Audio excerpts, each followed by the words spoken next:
Hello, everyone, and welcome to tonight's school committee meeting. Matt, can you lead us in the Pledge of Allegiance, please? Sure.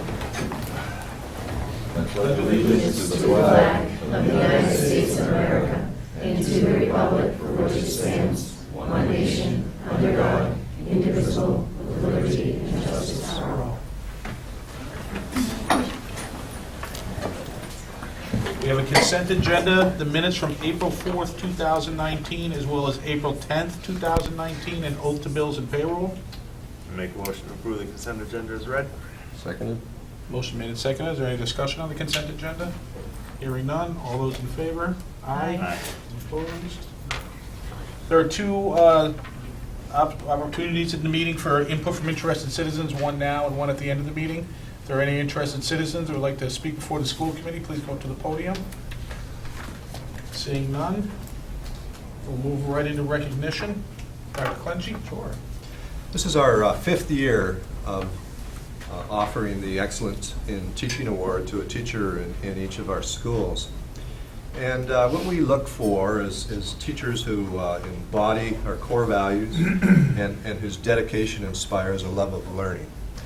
Of course, there's more. There's award criteria that we always use. So when we struck up some criteria for this award, we take a look at models of deep engagement, mastery of subject matter, sets high expectations for all students, teacher establishes classroom learning environments based on mutual respect, effectively addresses students' different learning needs and styles, utilizes creative and innovative instructional techniques, including the integration of technology, 21st century skills, and interdisciplinary connections, continually engages in experiences to improve practice, and maintains professionalism in communications and interactions with the school and community.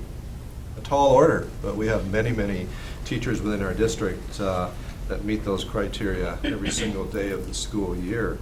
And our principals every year have a tough time making that decision, but they always come up with one teacher from every school every year. And the award recipients tonight are going to receive $500 to use in your classroom for whatever you would like to buy. And you'll also receive a plaque. So I'm going to call up Shaker Lane first, and Assistant Principal Deacon will be presenting the teacher award this evening. Principal Kane wasn't able to make it this evening. Welcome. Good evening, everybody. I regret that Michelle Kane cannot be here tonight to read this, but Sue, it is with great pleasure that I do this for her, and I know she really wished she could be here. So, it is my extreme pleasure to share with you this year's Excellence in Teaching Award recipient, ESL teacher Sue Pettingill. Sue is one of two ESL teachers in Littleton and one of the most dedicated educators I have met in my teaching career. There is rarely a night that I leave school and Sue's car is not in the parking lot. Guess I have to work a little harder to measure up. Sue's career began in Hudson as an elementary teacher. The Littleton Public School System gave her the opportunity to teach ESL. It was shared with me that prior to Sue's hiring, there was no foundation for an ESL program, and she worked tirelessly to single-handedly build the program up herself. She managed the entire district's population of English language learners on her own, balancing the administrative aspects as well as servicing the students for almost 10 years. Over the past 11 years, Sue has tirelessly dedicated her time in helping students acquire English as their second language. To share a glimpse into Sue's devotion to her students, I would like to share a story with you that began 2 years ago. As a teacher of students whose native language is not English, Sue is charged with helping students learn the English language. Last year, Sue had a dueling task of teaching a student English while also finding a way to help him speak, as he did not communicate the year prior in his former school. Sue collaborated with numerous staff, especially our school counselor, devouring literature on how to support this student. Sue spent months planning and implementing lessons, exploring new ideas, concepts, and strategies on how to help this student communicate. She met with the student's family many times and pursued ways to increase his language from home to school. This student now shares during morning meetings, presents in front of the class, and even recited morning announcements for the entire school. Sue's dedication does not stop here. Each week, Sue devotes her time after school to tutor 2 families, helping them acquire English as their second language. Sue's selfless acts that go above and beyond the walls of a classroom would not be recognized if they weren't shared with you tonight, as her humble nature keeps this information to herself. While Sue is currently at Shaker Lane in the high school this year, there have been many years she has worked in all 4 schools. Again, you would never hear this from Sue, or the fact that she shares a room with 3 other staff members, as this is not in her humble nature either. A fun fact about Sue is that she loves to play games. Shaker Lane game night is not complete without Sue's presence. In reverse charade, she can perform a mean lizard or outsmart you in a game of strategy. She is also extremely talented at creating games for her own students. She will take any academic topic and find a way to turn the lesson content into a fun game for her students. Either way, you want Sue on your team, in or out of school. Sue enjoys traveling with her husband, Dan, and talks often about her 2 grown children, Will and Rachel. A smile always grows from ear to ear when she talks about her granddaughter, Josie. Although only 20 months, she loves books and words already, well suited to follow in her grandmother's footsteps. Sue is a mentor to new ELL teacher Natalie Mott and shares her expertise willingly. When I asked Natalie if she wanted to share anything about her first year in Littleton and her experiences with Sue, she couldn't share enough. In fact, Natalie's final words were, "The wonderful success of Littleton's ESL program and the individual successes of the many students within it are due solely to her dedication and commitment to her job. She is truly worthy of this highly esteemed award." She has shared on a number of occasions how rewarding her job is. Sue, I feel it is the students and staff who work with you that are actually rewarded. Over the past 2 years, as I have observed you with your students and your interactions with colleagues, it is evident that we are beyond fortunate to have you at Shaker Lane and across the district. This award is not an easy choice to make, as we are fortunate to have such a talented group of educators be the first ones that welcome our Littleton Tigers into school. I thank Sue for being part of our amazing staff and congratulate her on being the recipient of this year's Excellence in Teaching Award for the Shaker Lane School. Congratulations.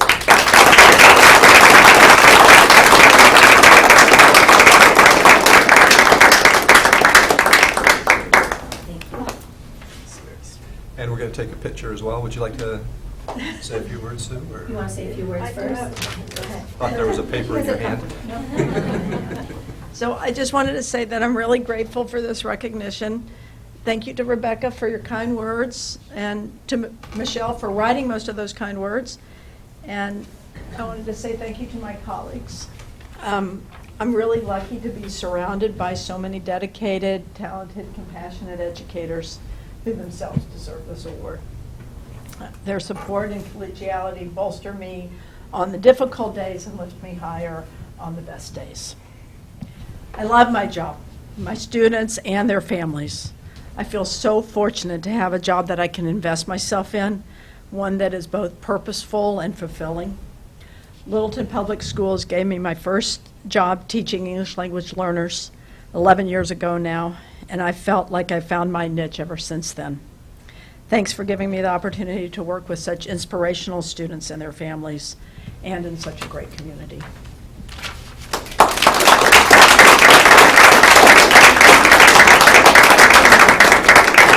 To the front, Sue.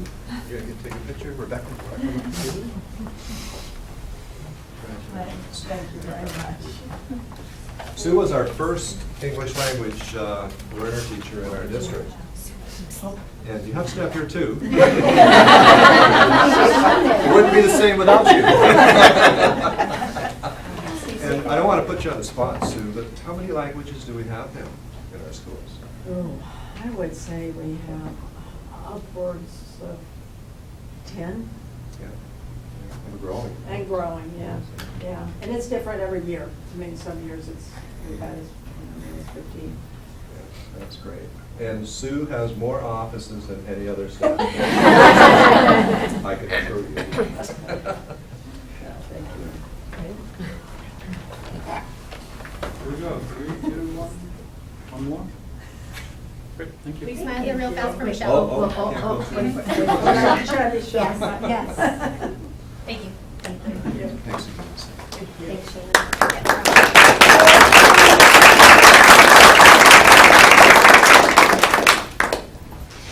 Principal Bazillo. It's close. Good evening, everybody. This is one of the most difficult decisions I feel like as principals we make in Littleton. We have a tremendous staff. It's very difficult each year to recognize one person. Having said that, I'm very proud tonight to recognize a member of the Russell Street team who really is a very special educator. 4 years ago, Nicole Patterson began working as a substitute. Actually, I want to say this before we start, too. This is very unusual for someone to win this award who hasn't already gained professional teaching status in Littleton. Nicole will get professional teaching status next fall, but I think that speaks to her excellence and how very quickly she's acclimated to our community and the difference that she's made. So I want to point that out as well. 4 years ago, Nicole Patterson began working as a substitute teaching assistant at Russell Street School, and it was immediately evident she was a very special educator. Mrs. Patterson holds degrees from both Colgate University and Boston University. Before coming to Littleton, it turned out Nicole spent 8 years teaching in Eastern Massachusetts before taking time off to raise her children. Those professional and life experiences helped her prepare an exemplary educator who is a model for others. Her talent, passion for students, and unmatched professionalism were an amazing fit at RSS. When a permanent position as a teaching assistant opened that same year, we were thrilled to have Nicole take on the challenge. Her immense success in this role led us to offer her a classroom teaching position at the end of her first year. In all 3 years, Nicole has been an invaluable member of the RSS team. One of Nicole's greatest strengths and passions is creating a respectful classroom and a school culture where all students feel connected and supported. She works hard to get to know and understand her students and help them set goals for personal growth. Nicole models and teaches SEL competencies throughout the day. She's been instrumental in building the confidence and self-efficacy of some very at-risk learners. Nicole's flexibility and collaborative style are evident daily. Last year, she graciously accepted a transfer to grade 4, where she's made an immediate positive impact. In fact, when a colleague left for maternity leave mid-year, Nicole was quick to jump in and volunteer to be the team leader in her absence. Mrs. Patterson is also heavily involved in RSS outside her classroom, both attending events and offering things like after-school clubs for students. It's difficult to quantify what Nicole Patterson means to the Russell Street community. She comes to work every day without fanfare and proceeds to quietly, positively influence everyone with whom she interacts. It's my honor to be her colleague and to present her with the LPS Excellence in Teaching Award.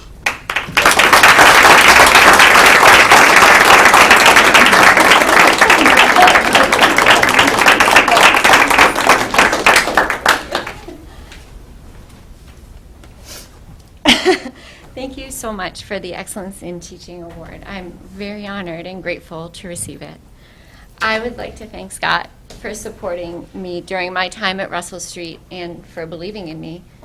Thank you also to Dr. Clenchey and for the school committee for developing this award to recognize all the hard work that every teacher does every day. I also owe a huge debt of gratitude to every single one of my colleagues that make Russell Street a wonderful place to come to work every day.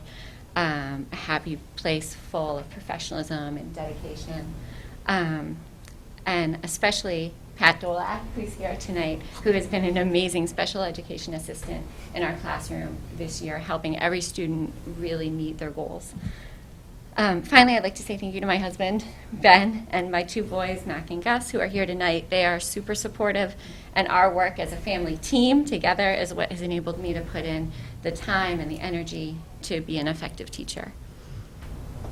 My motivation to grow and succeed as a teacher comes from my belief in the potential of every single child I teach. I am so thankful and inspired by the enthusiasm and the kindness and the effort that every student brings to our classroom every day. I'm really excited to use the funds from this award to enhance informal literacy in my classroom. I've already spent the money in my mind to purchase materials to help students find and enjoy just right books for their reading level, as well as tools to create inviting reading spaces throughout the classroom. I really look forward to continuing to grow as a teacher here in Littleton for many years to come. Thank you so much again.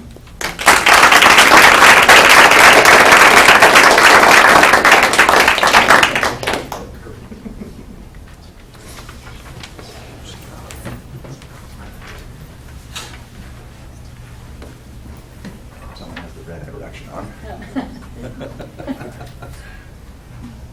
You go 1, 2, 3, one more. Anybody else? All right, we're good. That was quick.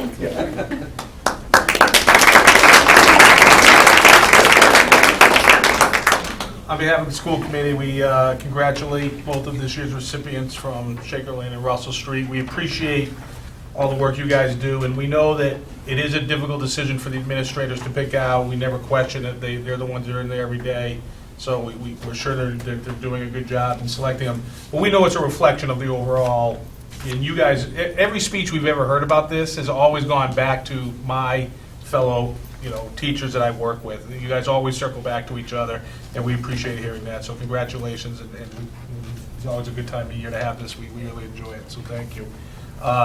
You can stay, but you don't have to. All right, now we're going to go into presentations of our student representative report. Maddie O'Meara.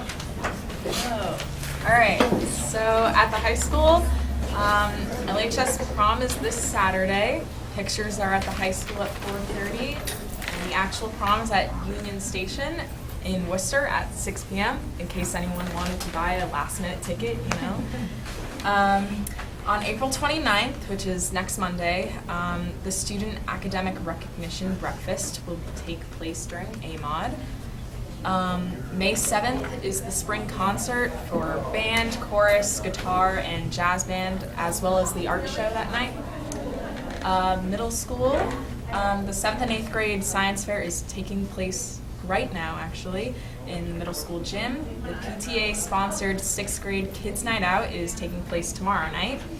And the 7th graders and the 8th graders just completed their MCAS, but the 6th graders still have one more day, which is tomorrow. At Russell Street, the art show is on Thursday, May 2nd at 6 p.m. if anyone is interested. And at Shaker Lane, on Friday, the Shaker Laners will be putting together their Mother's Day gift bags. This is an example of a compassion project to complement their April community meeting for the Tea and Heart. And next Wednesday will be the Spring Walk and Roll to School Day. And Miss Kane says she hopes for good weather and a couple guest appearances. Excellent.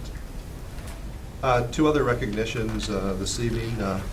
Tonight, the middle school has its annual science fair. I had an opportunity to attend the annual event. Lots of great projects, and it was a great opportunity to talk to some students and talk to them about their projects and whether their hypotheses turned out or not, or hypotheses, depending on the experiment. Before we had the break, we had our annual luncheon with the Council on Elder and Human Services. We had around 100 people attend the luncheon, and it's always nice to get together with our community. Special thanks to all of our students and staff who helped to make the luncheon a success. The music department for entertaining us during the 2 hours that we were there, and we really look forward to this event every year. So again, one of the highlights of our year when we were able to get our community in like that. So, and that's it for my update. Great. Next we have the second installment of our State of the Curriculum reports.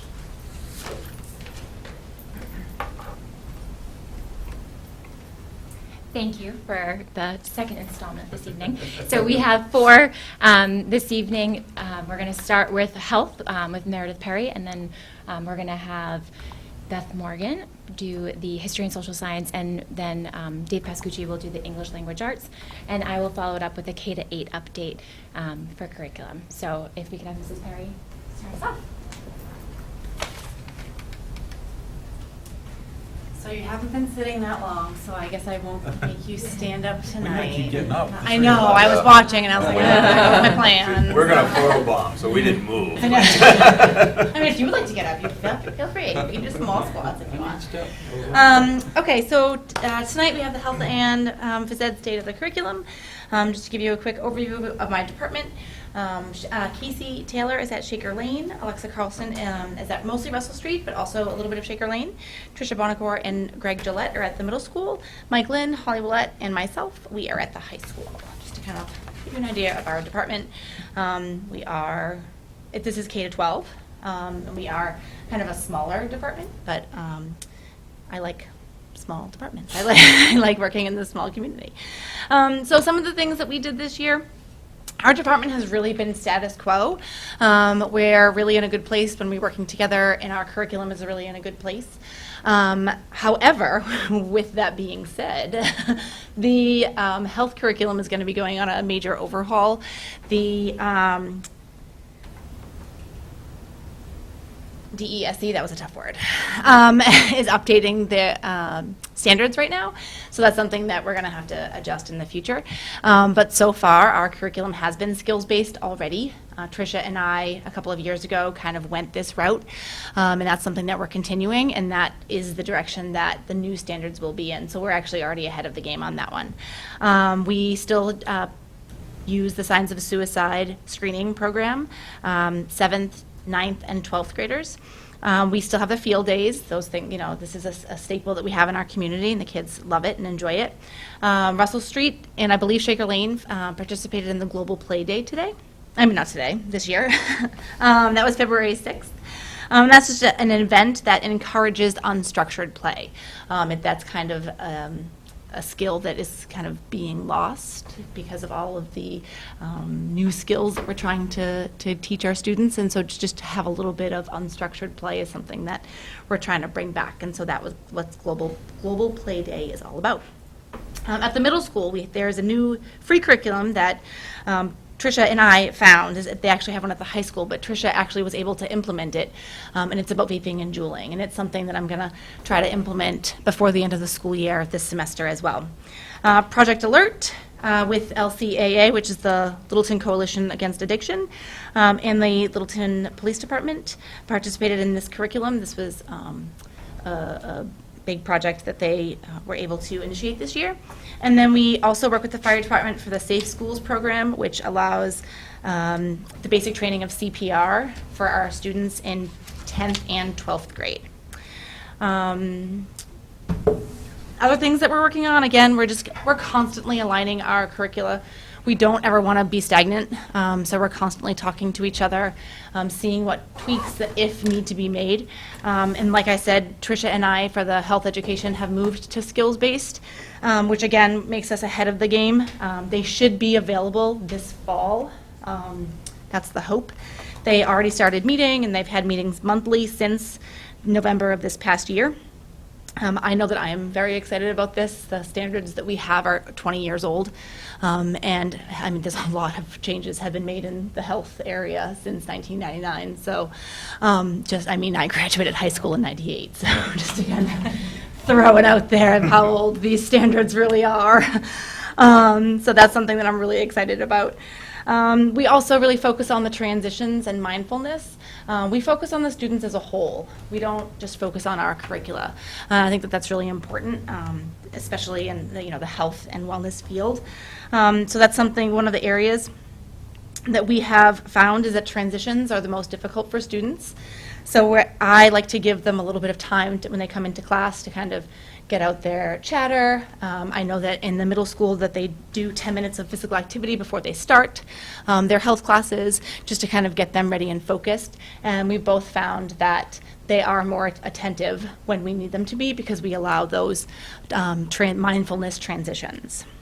And then, as you know, our philosophy is to keep the students interested in physical activity for life. So in order to do this, our offerings include some of the activities suggested by the students. So we really have that student input involved as well.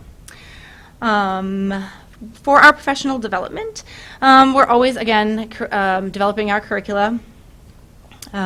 We went to the Northeast Professional Educators Network Conference, which was the November full-day PD, and that is my favorite PD. That I shouldn't say that I have a lot of favorite PDs, but I really enjoy going to that one because I'm able to work with other health educators across the Northeast, and we can find out what they're doing, how we can improve, where we are in our curricula, and it's just really awesome to be able to collaborate with other health teachers, especially I'm the only high school health teacher, Tricia's the only middle school health teacher, so to be able to have that connection, it really was wonderful. So that's something that I really enjoy. We did attend, or some of us attended some of the Mayfree conference. It did overlap in November, so a couple of my colleagues weren't able to attend both days, but they were able to attend one. I have attended a bunch of mindfulness, mental health, social and emotional learning, professional development days. They are so fantastic. I cannot express this enough. To understand the ability of a student's learning because of what is happening at home is amazing, and to kind of take that into consideration. Again, look at the whole child or the whole student. Don't just look, at that moment. And so that's something that I have really kind of become very fond of, and to kind of look at, what is going on? Why isn't this child doing the work? Not you must do the work, or that kind of mentality. Tomorrow is it's like Christmas for me. It's the Mental Health Summit. I'm really excited. I keep saying excited because I just love health. And so I'm going to the Mental Health Summit tomorrow. I'm really excited to go to one of the workshops. It's about social and emotional learning, and how it can, bring it back into the classroom, and how we can, and I don't want to say change the school climate, but incorporate it within the school climate. And I know that that's something that at the high school that we're working on, and so that's something that I'm really looking forward to, so I can bring that back. So that's like, yay, I'm so excited. We are updating all of the curricula because of the juuling and vaping I don't want to say the word epidemic, because I feel like that can sometimes be overused, but it definitely is an area of concern that we would like to look into across the nation. And so that's something that we are updating as well. We're looking at the Youth Risk Behavior Survey results. I was a part of that.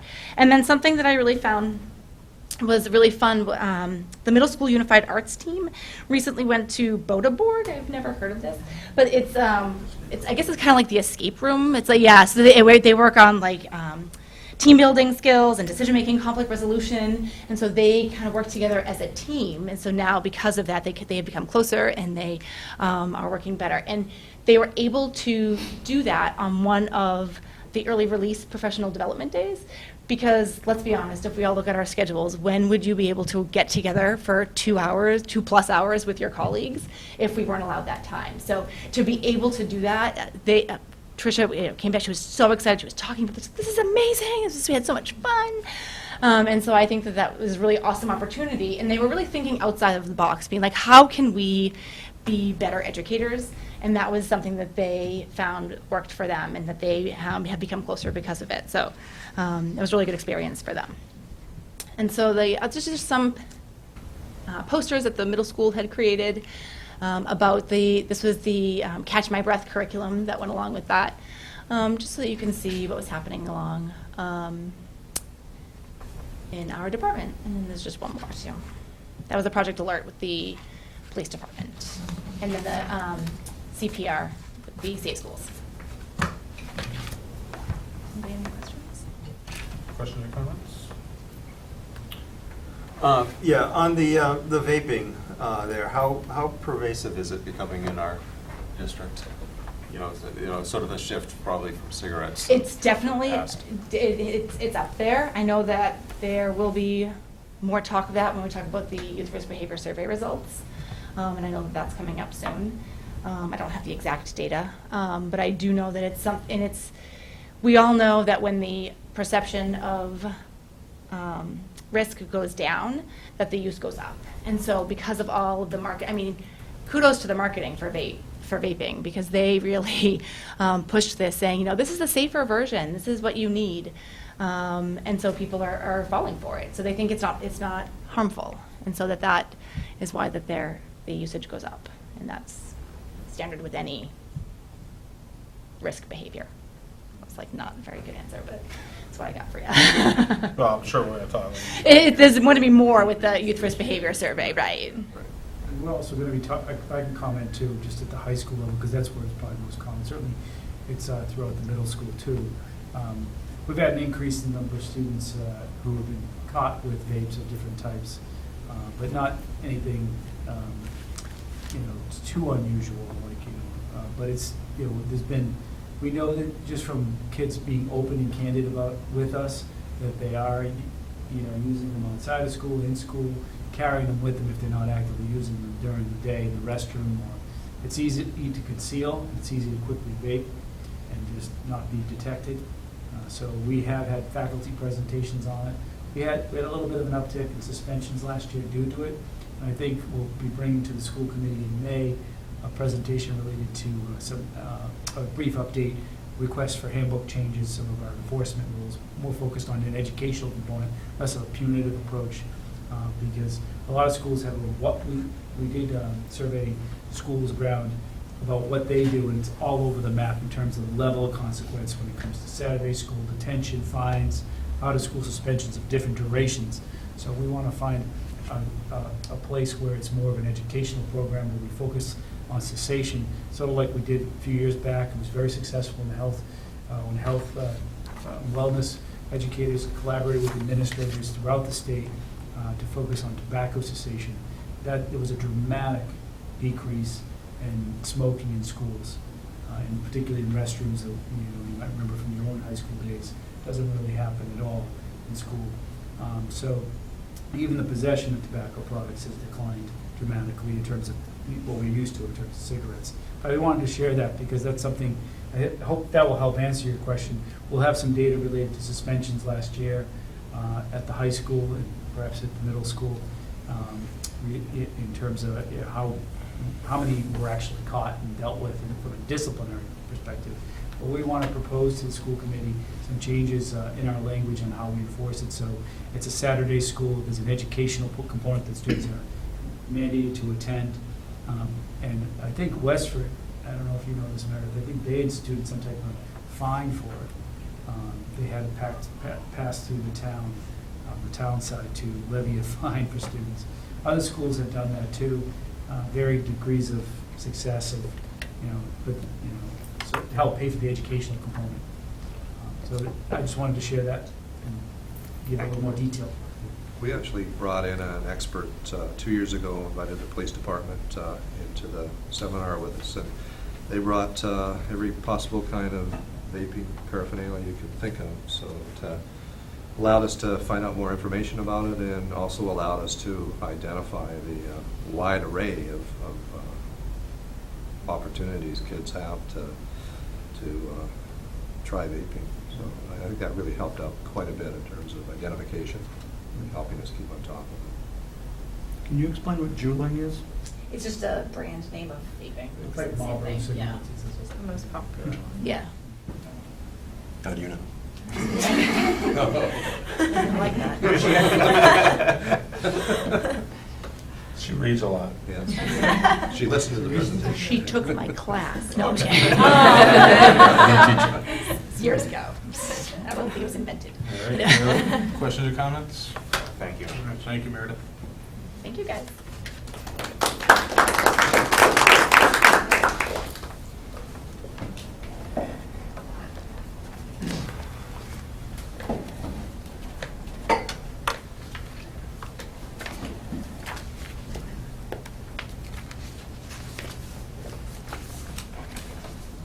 Hello and good evening. Thank you for having us, and it's good to be back and see some new faces on the school committee.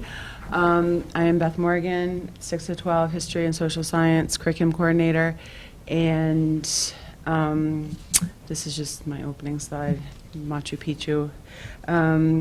So I think hopefully everyone has had a chance to look through the different accomplishments that are listed here. I think looking at them all together, you'd see that there's our students are having a lot of chances to actively learn and connect with social studies and history. I think most of us in the room, except for Maddie, when we were in school and history was taught, it was very, very different than how it's taught today. And today, it's much more active, and obviously technology helps connect the students and teachers with the whole world. So we didn't have that. But I think I love to see all the different opportunities the students have to be active, whether it's engaging in simulations or going on field trips. I went with the sophomores to the EMK Institute because Susan Harvey, that's a trip she usually takes with her honors US 1 sophomores, and I'm not sure if everyone is aware that the 8th grade curriculum is changing for the fall to civics, so that's something I wanted to look at, experience, and be able to try to integrate at some point for the 8th graders in the future. But she also takes students to DC. There's the Earth View presentation that the 6th graders participate in, which is really cool. And I think in general, there's also a lot of current events, and there's a really great website, Newsella. Yep, it's towards the end of the bullet points on the right. But there's a lot of ways to connect the students to the Massachusetts, but really the U.S. and the rest of the world with current events and the Google expeditions. So I think they have a lot of vibrant learning experiences, obviously notes, more dry days as well, but I think they, all these examples show a lot of unique opportunities and educational yet engaging opportunities as well. I think you'll also see a lot of interdisciplinary connections, mainly 6th grade and, well, 6th grade, 9th grade, and then the 7th graders had a historical fiction project. So, and looking ahead to civics, I've already looked at the 8th grade ELA curriculum, and I should be able to have opportunities to work on that as well in the coming years, which is really exciting, just because I know this is going to come up in Dave's presentation, but in 6th grade, Mrs. Ogden and the 6th grade ELA teacher were in the library for 2 weeks, and I was like, this looks so cool. Like they were doing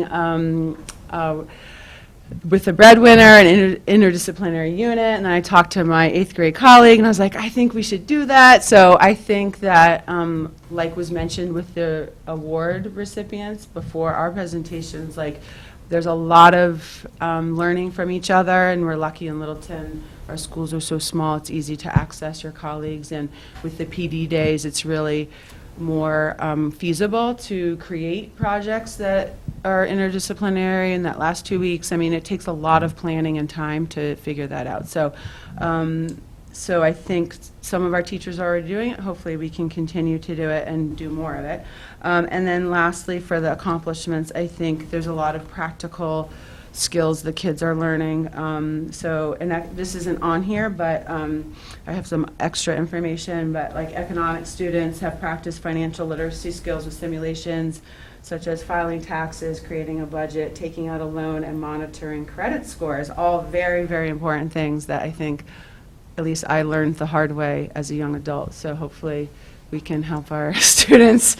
Credit cards are evil for anyone watching, anyone young watching. All right, so for PD, like I mentioned, the early release days are awesome.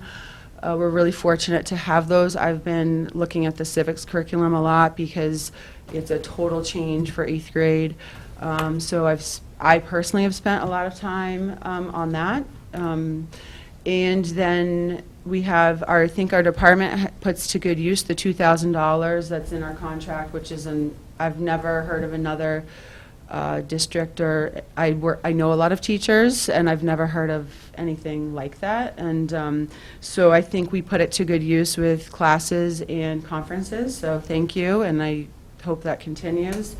And so some of the things mentioned up there are related to the district PD with the Marzano information, and I think with Meredith just talking about mindfulness and so forth, I think even non-health teachers have also really incorporated that in lots of different ways as well. So that's something that is really making it into all sorts of different classrooms. And then just the technology, you know, especially at the high school, the one-to-one Chromebooks, that opens up a lot of possibilities. But again, I feel fortunate to have, like at the middle school, I think all the schools with the Google Expedition kits and the Chromebook carts, like we're really lucky to have what we do. So thank you for everyone here who supported that.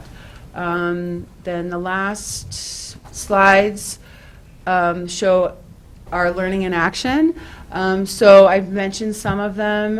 One thing I didn't mention in the accomplishments, but in the upper left-hand corner, those are sixth graders participating in a Model UN mock General Assembly. So they explored the global water crisis and were guided by the Model UN staff in Boston through the research and General Assembly process. So I think that was a really unique opportunity for them. We have, and one of my former students, very memorable, Jerry, with the sombrero.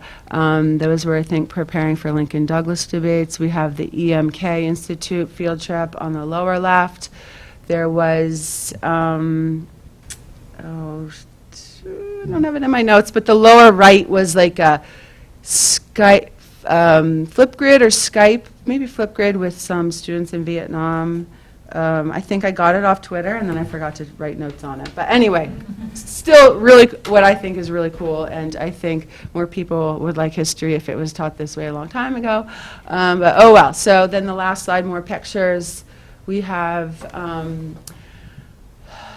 the speaker from Sudan, the lost boy who's in the lower middle picture. I think there's another Lincoln Douglas debate. The pictures on the right are my 8th graders in the makerspace, which C-Lab we call it, but they made artifacts or made items related to life in the Middle Ages, and what they did, it was so impressive. I was like, kids these days, no. The teenagers these days, you know, we have all, as adults, might have certain opinions about them, but I do think, and their minds work differently, because when we were in the makerspace, I was so impressed with, like, a whole range of students that were coming up with all these great ideas, and they love the hot glue gun, not surprisingly, but who knew there were so many different ways to make carrots, because I had at least 4 different ways that the students use materials to make carrots related to farming in the Middle Ages, but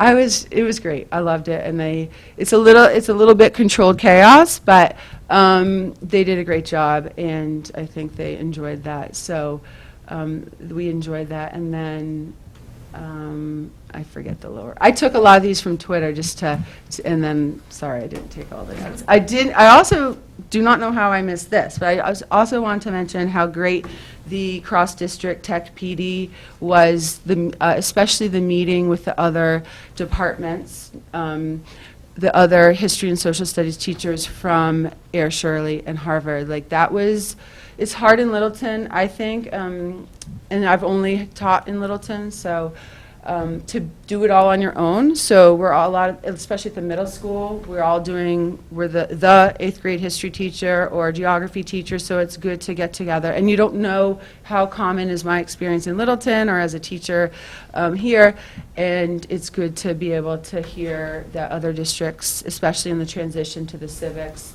curriculum, and there will be other tweaks at the other grades. It was great to hear that we were all kind of in the same boat, and we really enjoyed that ability to have conversations with them. So I think that, I also, I have some student voices that I forgot to mention. I'll just mention from the John Deng, the South Sudanese refugee speaker. This is from the 6th graders. I feel lucky to see my family 3 times every day, go to school, eat 3 times a day, have clean water, a roof over my head, and that I'm not in a ton of danger. And then after seeing John speak, I now want to donate money to help people get food and clean water. So this is another connection to our SEL goals in terms of empathy and being able to put yourself in someone else's shoes. And I think the students were really lucky to have that experience. So that's a little bit what they said, and I think I've covered everything. Questions or comments? No. Thank you, Beth. Thank you. And if at any point the committee is interested in hearing what's happening with our civics, history, social science transition, because it's, we are waiting for some more info from the state, but if that becomes something that you all feel like you need more information about, I can either come back sometime next, any. So when are we implementing that, in September? In the fall. For 8th grade, yeah. So I think next year, maybe after Yeah. you've got all that and you kind of got the whole picture, we'd love to get an update At least on this- that. yeah. Like maybe outside of this. Okay, We can do it yeah. earlier in the year, because obviously this is Yeah, a right, big right, yeah, switch. no, that's what I was thinking, I was Yeah, that'd be thinking, great. or I can send, I can make a Google Slides presentation as well, but I do, and I wanted to mention, because there's a huge push for active civics, and the students will probably, if I can do it right, which, the state really wants, and I think it's a good idea to get them involved in the community, so maybe you'll be seeing them, maybe they'll be emailing you, I think it will be really interesting and hopefully a good experience for adults and kids, but we're definitely I don't have any concrete plans in that respect at this point, so, but I would love to come back, Yep, absolutely. not, this late in the year, but to explain what's It'd be very happening. interesting, thank you. Great, thank you. Thank you.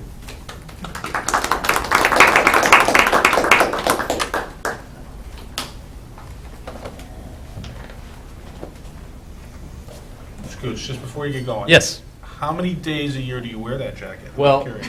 I just saw Fernando because this was in my classroom closet, and he's like, "What are you doing?" And I'm like, "I'm getting my jacket." So I'm not going to give you a number.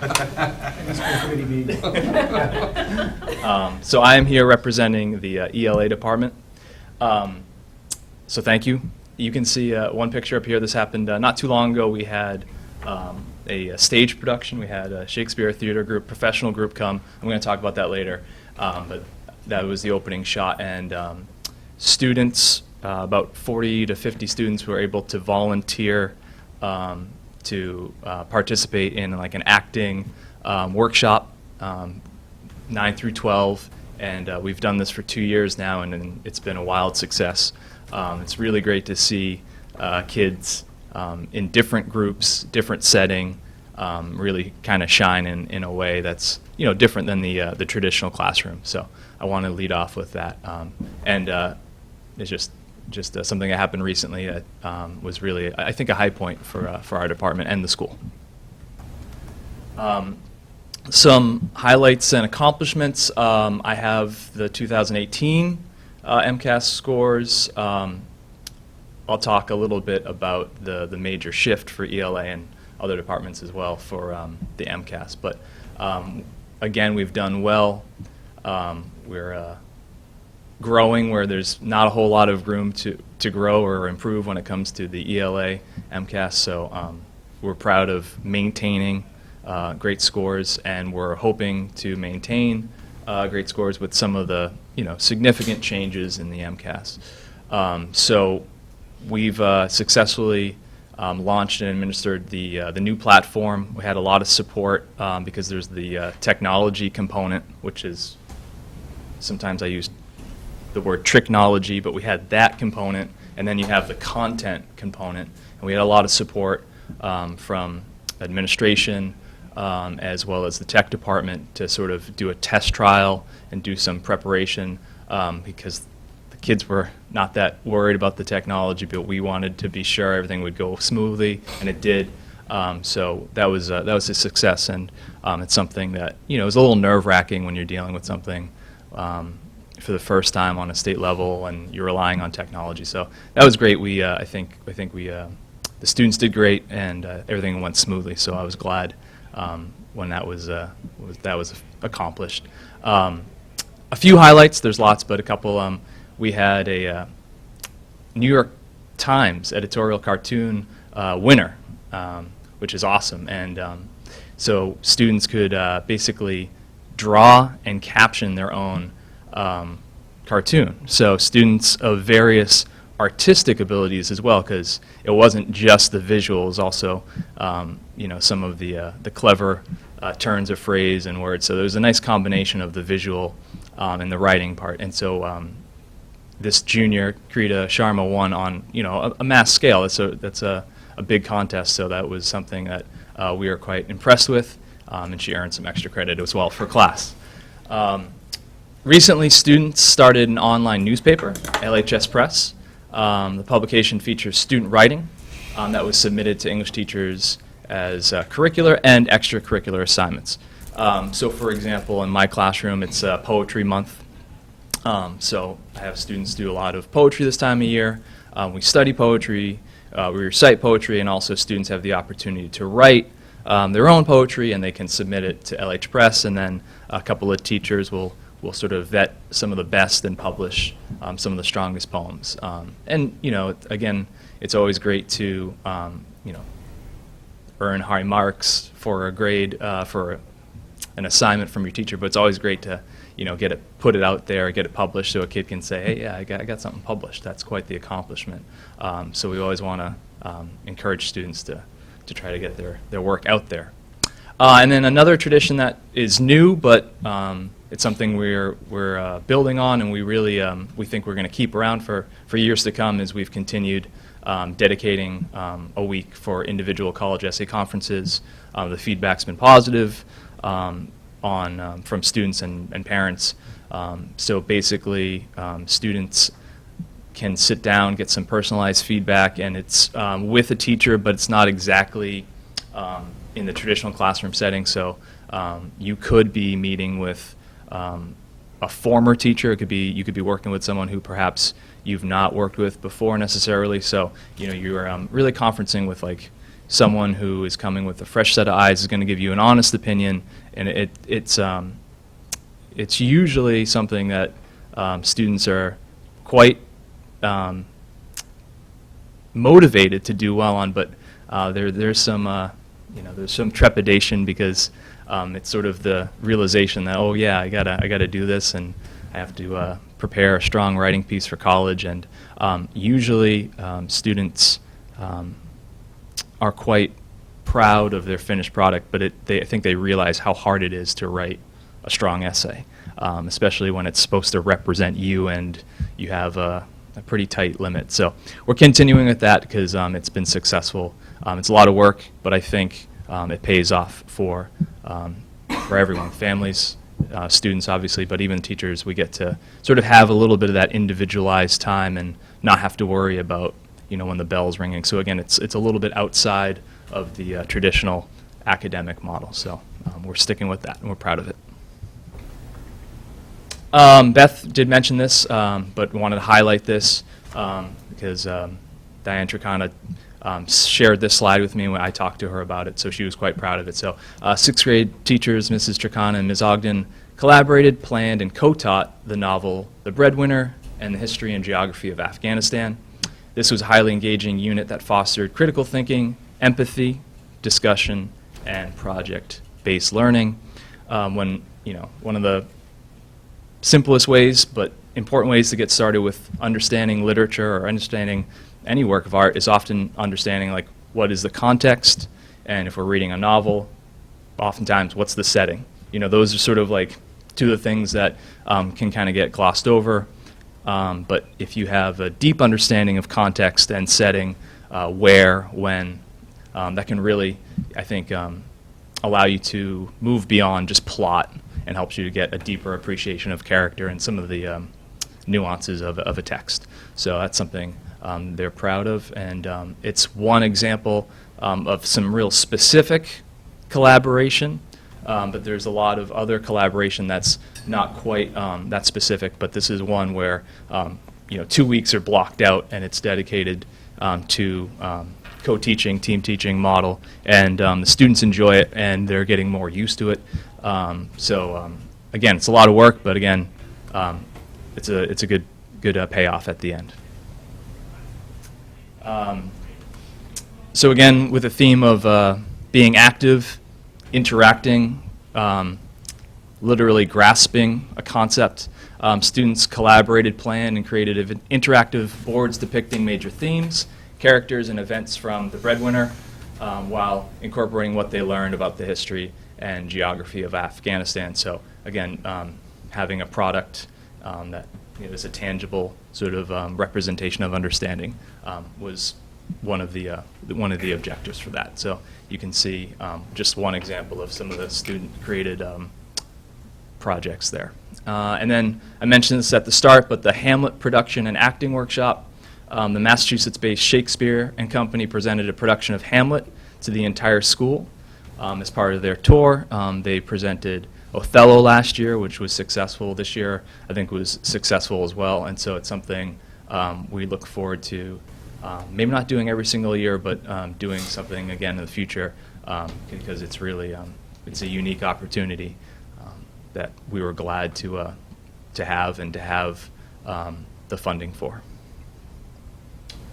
As far as professional development goes, we've updated and we continue to update curriculum to match the MCAS 2.0 reading and writing demands.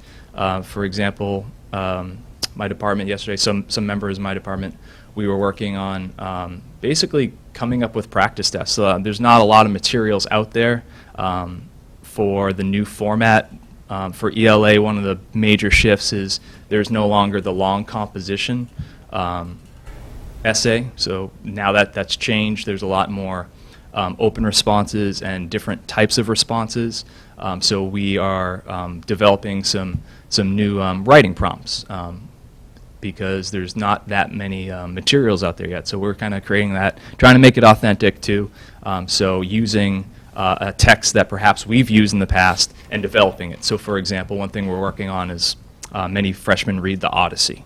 So we took an excerpt from there and we created some multiple choice questions, but then also designed a writing prompt that was modeled on the new style. So that was something we've been working on. Next bullet point, during extended advisory at LHS, we engaged students in discussion on the topic of encouraging mindfulness around student use of technology and social media. Around that concept of mindfulness, we've also, when we're using excerpts or finding literature, we found some articles on that we were having students read in the classroom as well. So we've been working on that concept of being aware of phone addiction. Sometimes students are not really aware of it, so I think raising the awareness obviously is sort of the first step. Sometimes students don't even realize how often they're using a phone. So just the idea of actually tracking usage. I think many people have saw, I think it kind of went viral, there was an image of how many students got so many notifications per one learning period or whatever, but that's a reality. But I think it's important for students to understand that technology can be distracting, and not just wag your finger and say no, but let them realize that there's a reason why deep learning, deep thinking has to happen in a certain environment, and you cannot be distracted by pings and distractions that really are kind of frivolous. All right, November 6th, cross-district professional development, exploring the road to achievement. So we talked a little bit about sharing experiences with teachers that are in a similar but not exactly the same district and environment. So it's always great to talk to other English teachers and other professionals from other academic areas that are not actually in your hallway. So sometimes it's good to broaden your perspective, even if it's just for a day. And then finally, Kate McCook, as well as Sue Hines, and now Ms. Gillen are working on revamping the summer reading program. So summer reading has been an institution at Littleton High School, like many schools, and the entire district, I should say, for years. But we are trying to change it, make it a little bit more, I don't know, perhaps engaging, exciting. So basically this model, which is something we're piloting now, Kate McCook is, again, really taking the lead on this, is getting students to first choose from perhaps a more modern, eclectic, and engaging collection, but also to have students have the opportunity to have discussions when they return after the summer break with an adult in the classroom, in the building, that has read the text as well, but perhaps maybe not their English teacher. Maybe it's the phys ed teacher, maybe it's the math teacher, and the math teacher does not have to be reading a book that is a biography on a famous mathematician. Sorry, that was the best example I could think of. It's more about just adults are sort of modeling the joy of reading, and it's something that I think is going to take a little while to really take hold because it is a significant shift, but I think, again, with work, I think we're really going to benefit from it from the next few installations until it's going to be just sort of a way we do things. So we're excited to try that out this year. Thanks. Questions or comments? Good. No? Okay. Thanks. Wait, another question. Yeah. You gonna bring the jacket back to Yeah, the put room? it back, you know. Or gonna take it home first and then bring it back tomorrow morning? I'll bring it back tomorrow. I was curious. And, yeah, I mean, I have the dark one, too, so it's not, I was trying to be. All right, so trying like, to if be you don't get that peppy back tonight. right away, you're not. Yeah. Scooch and I go way back. Yeah, yeah.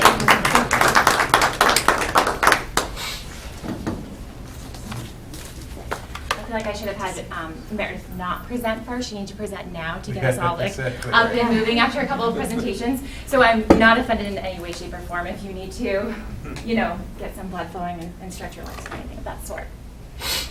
So before I begin with the K-8 update, I'd like to thank the curriculum coordinators for not only presenting this evening, but also at our previous school committee meeting, as well as for their leadership and their content knowledge.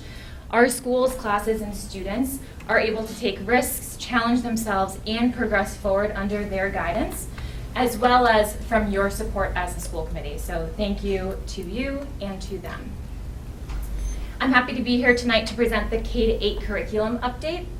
There have been a few major focus areas this year with regards to curriculum that include, as we've heard from every presentation and every speaker this evening, social and emotional learning, STEM, or as I like to refer to it as STEAM, ELA, English Language Arts, math, and science. We'll begin with social and emotional learning. As we're all familiar with, and have heard mentioned many times just this evening, social and emotional learning has been a district focus this year. It is a topic that we've been working on for many years now, but it's been really nice to hone in on it this year in a variety of ways. We have been able to bring in guest speaker Charity Bell to discuss SEL in the classroom and present to our teachers about trauma-informed practices, as well as ACEs, or Adverse Childhood Experiences. Teachers were able to take inspiration and suggestions from her presentations and implement them into daily practice. So for example, we have elementary teachers who maintain positive communication logs, which is an idea from Charity Bell. So on this log, teachers maintain data of when they've reached out to families or caregivers about positive news, results, behaviors of their child. And it's in maintaining these positive communication logs and similar activities that the teachers are creating the relationships with the families that ultimately help our students' overall learning experience. Shaker Lane has been using a program for many years now called Second Step. This program allows for instruction in social and emotional learning, allowing students to progress in emotional management, situational awareness, and academic achievement. The program is used in all K-2 classrooms, and all lessons are taught throughout the academic year. I had the wonderful opportunity to go visit a first grade classroom recently, during which a second step lesson was being taught, and that's depicted in the bottom left picture on this slide. So first, the teacher read a short story with her students titled "What Do You Do with a Problem?" by Kobe Yamada. And then they really got into the bulk of the lesson, which included puppet role-playing, a song that kids immediately started dancing to. It was kind of awesome to see that. And it included also a short video. So throughout the lesson, students discussed how to calm down when feeling frustrated by a problem.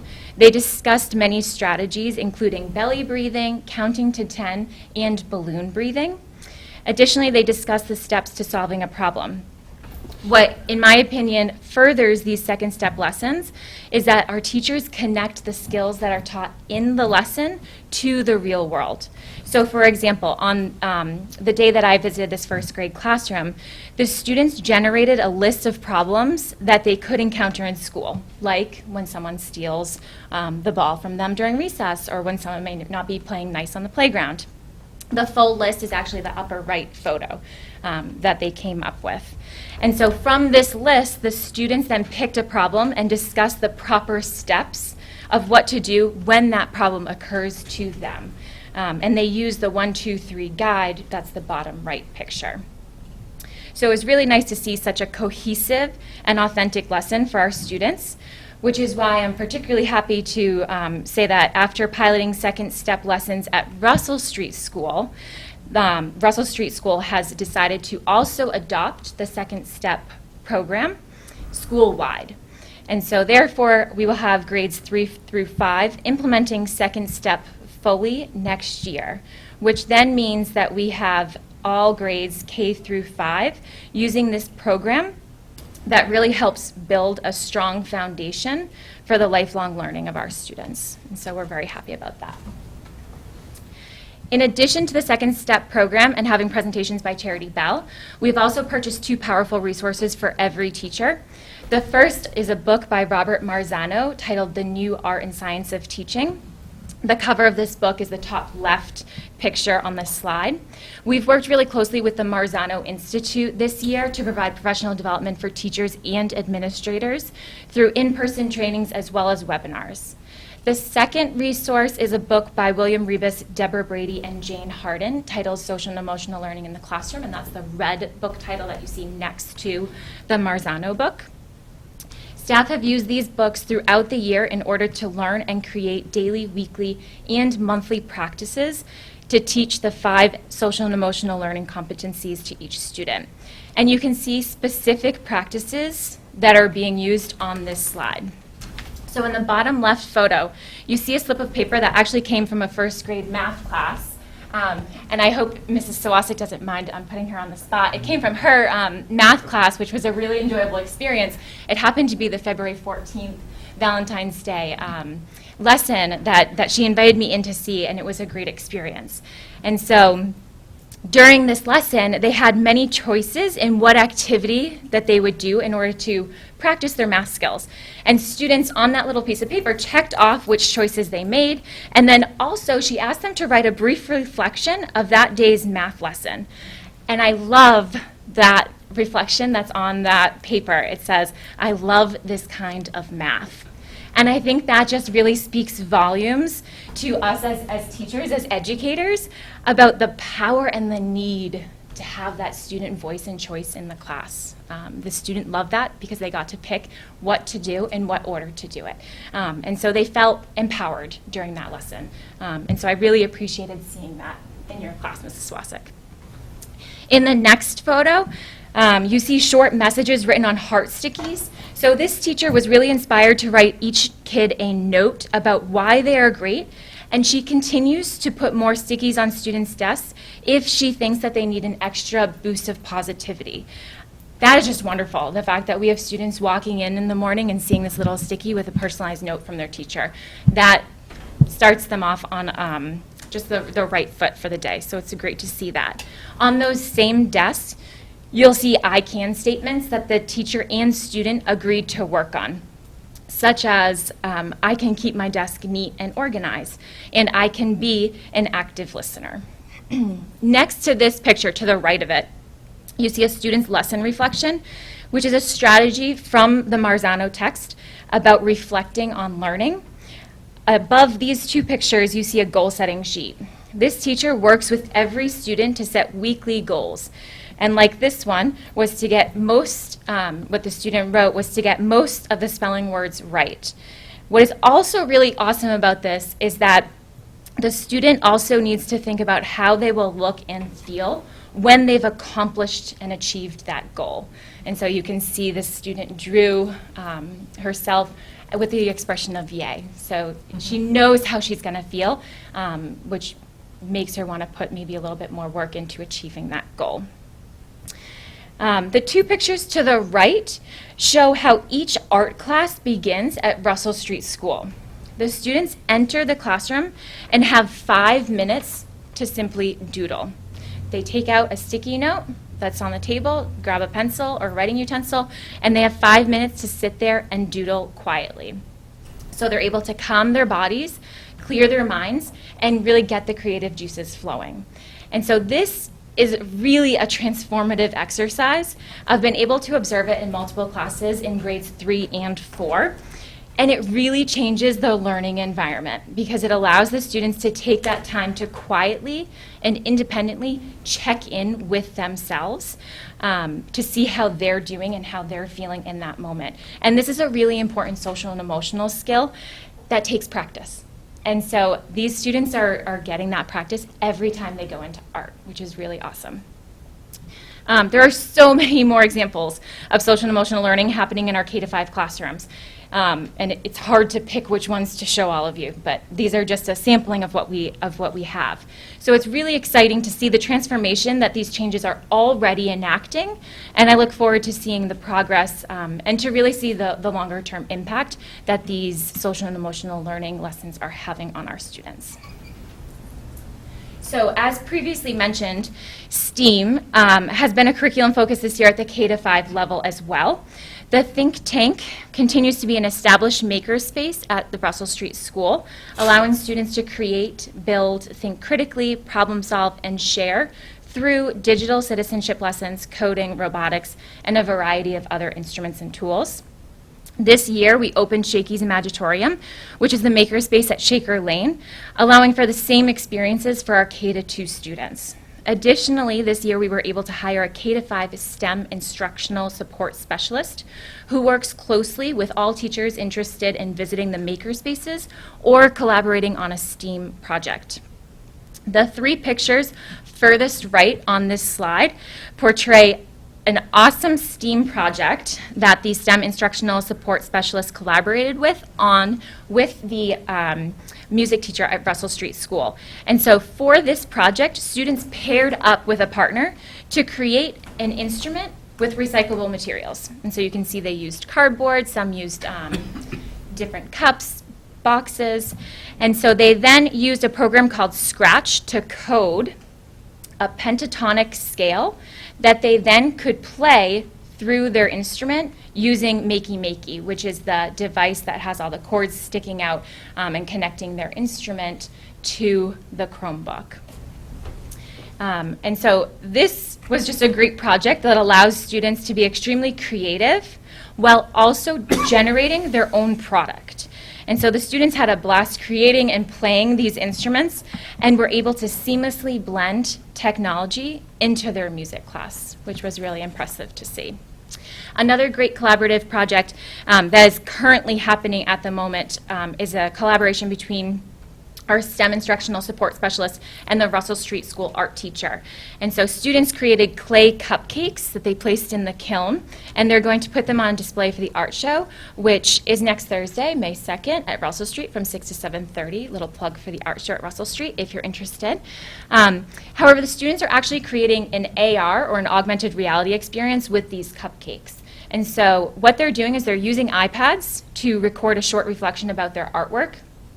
This then means that at the art show, families can scan the cupcake with an app on their phone, and a video will appear of the student reflecting or discussing their art piece. So it's a really interesting way to combine, again, an art with technology. And again, the students were very excited to be doing it, and they immediately, are drawn to the iPads to create these.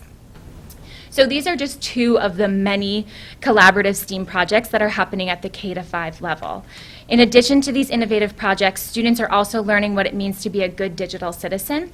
All classes complete a few digital citizenship lessons, and when they do complete them, they're able to either write their name or a class picture is taken, and those are proudly displayed in the school for all to see. So as with SEL, I look forward to seeing the future progress of our STEAM collaboration within our classrooms, K-5. So we have exciting educational endeavors happening within the K-2 English Language Arts classes. We've continued the implementation and adoption of Fontes and Pinnell benchmark assessment and intervention systems for reading in grades K through 2. This year, we were able to pilot Foundations in 2 kindergarten classes, which you can see in use in the 3 leftmost pictures on this slide. Foundations is a program that makes learning to read fun while laying the groundwork for lifelong literacy. By using foundations, students receive a systematic program in critical foundational skills, placing a specific emphasis on phonics.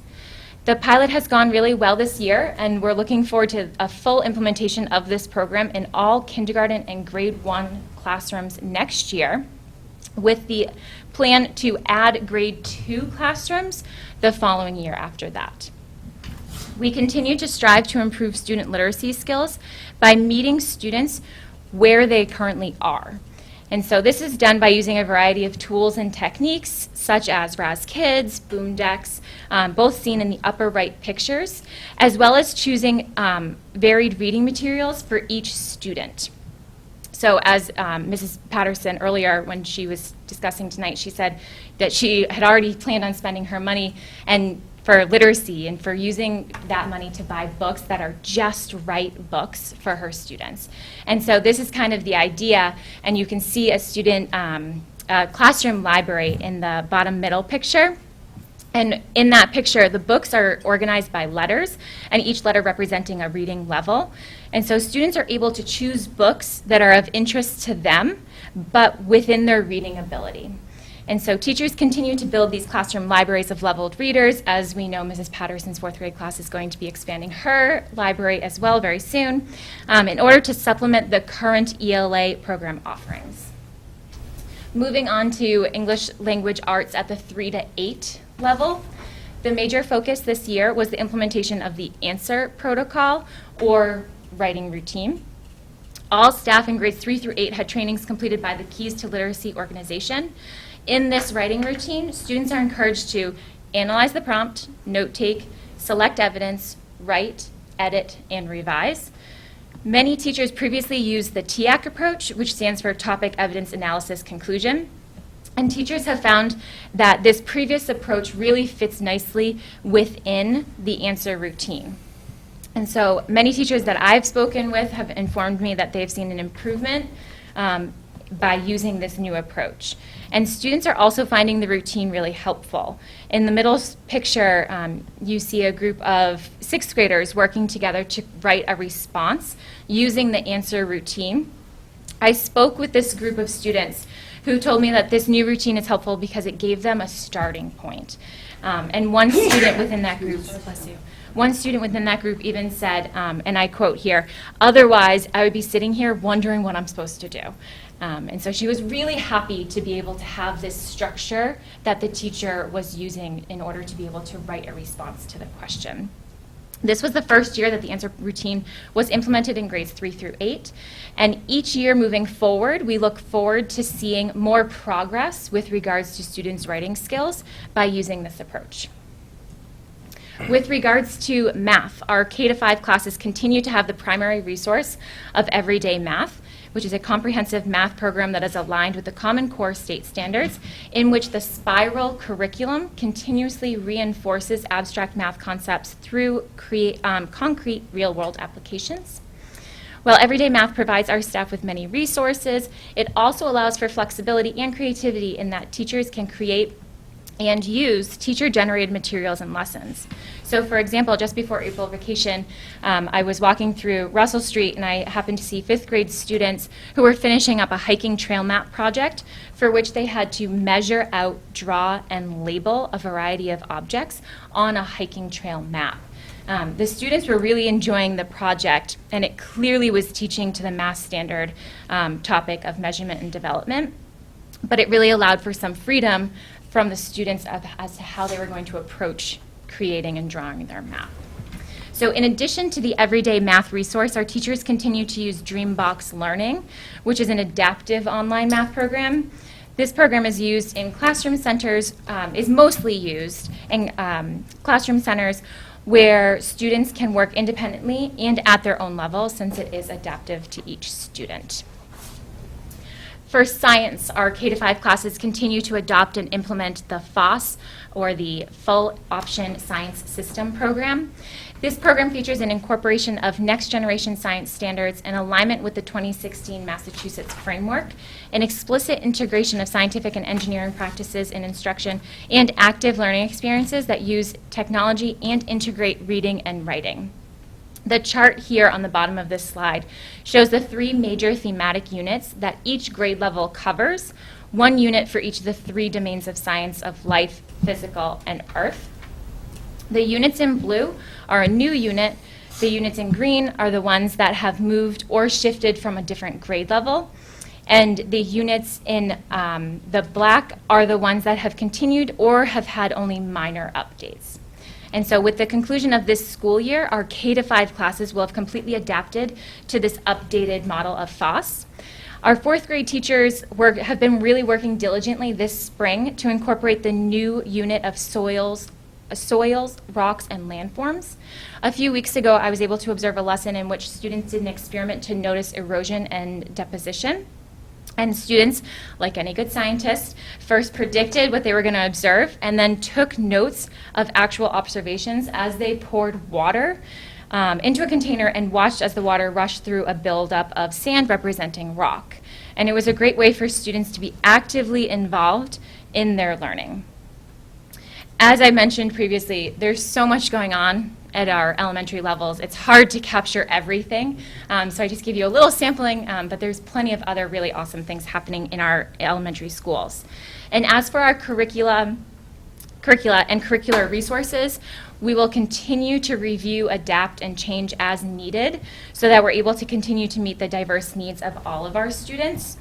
Thank you very much for allowing us this time to inform you of all of our curriculum updates. Thank you. Questions or comments on the K-3? Erica? Just one.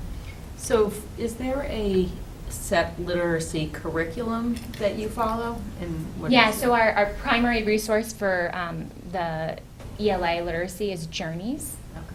Yep, and so within that, each unit has 3 readers.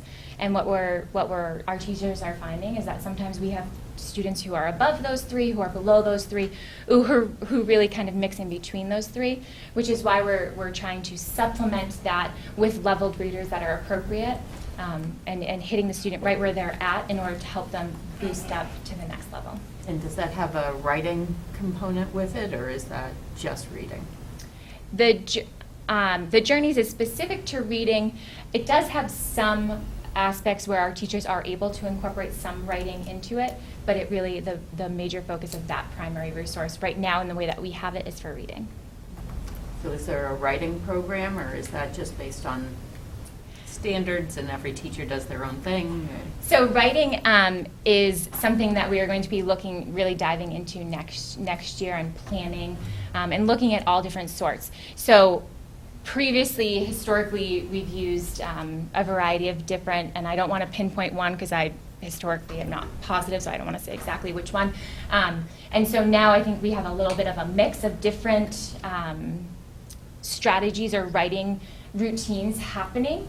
And so we're going to look at how we can create a common language for everyone to be able to use. So that way, as students go on to the next level, they're not relearning something or learning a different strategy. They're using a somewhat similar strategy with common language so that they can continuously just build upon what they've previously learned. Anything else? Thank you. Thank you. Well done.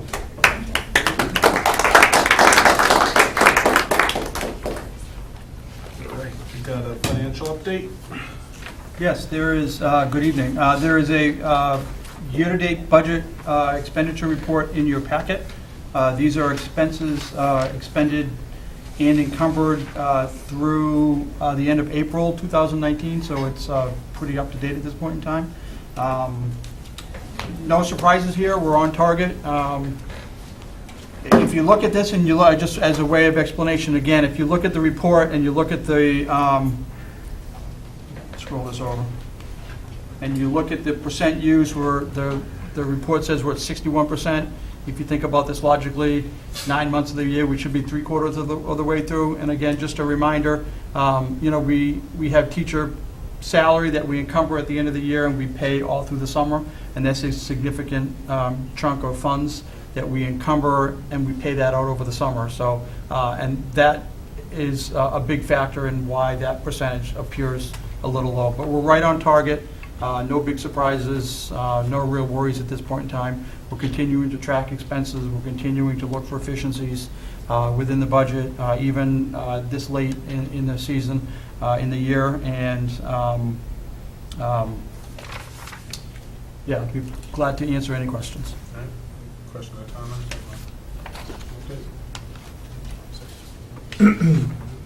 All right, thank you. Thank you. All right. New business, recommended school choice slots for FY '20. I've included the policy in your package so that you're familiar with the guidelines that we follow from year to year. The next document is the 2018-2019 enrollment, so you have that for reference. And the third page is enrollment, school choice that we currently have in each grade, and recommended additions to school choice students for next year. You can see that, I think it's pretty clear, third column down, projected school choice seats offered in 2019-20. When we did the budget presentation, I had talked to you about the fact that our kindergarten enrollment was fairly strong. We didn't feel that we could continue to offer 5 seats like we normally do from year to year, so we cut it back to 2. We're confident that we can offer 3 in grade 1. And when I was talking to the finance committee this year, we really took a look at what is our enrollment doing. I mean, no matter how hard we try to stabilize our enrollment from grade to grade, there are years where the stabilization subsides a bit or increases a bit. So some of the enrollments that or recommended school choice seats that you see here is a result of that. So if we go down the column, grade 3 we're recommending 4. Then in grade 6, none, no seats. Grade 7, 2. Grade 8, 2. Remember, from grade 6 to 7, we usually have 5 to 10 students go to other schools during that transition period. Well, that's why we've added a couple of seats in grade 7.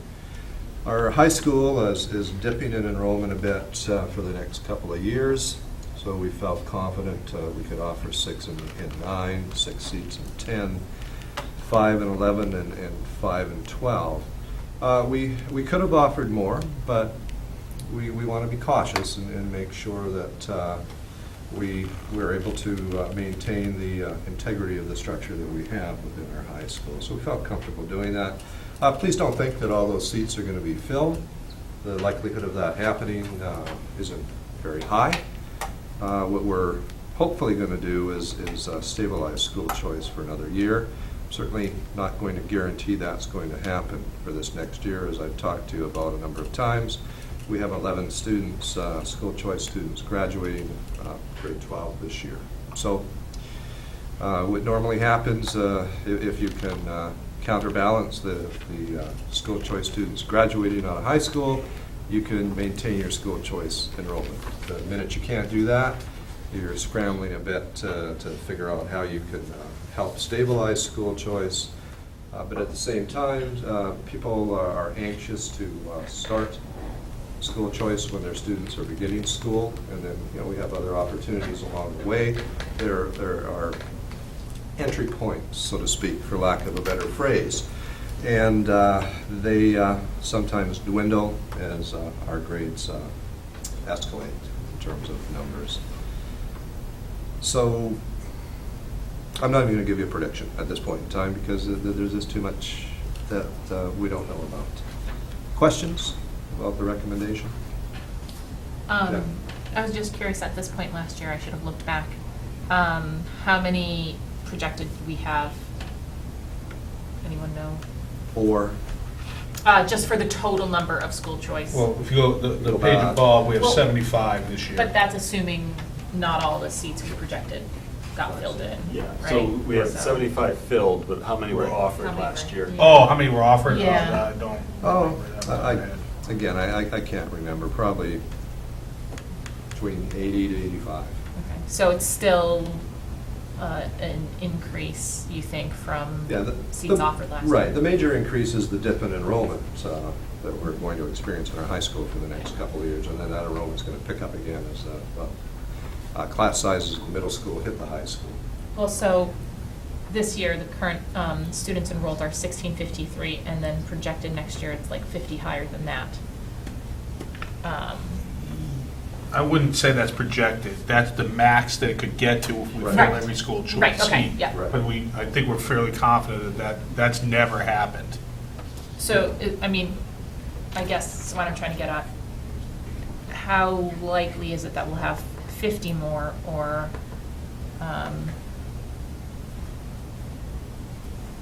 Well, if you look Yeah. at the middle column, Jen, we're looking at a potential of 35 more, okay, which isn't going to happen. yeah, so the total enrollment probably would still be higher than.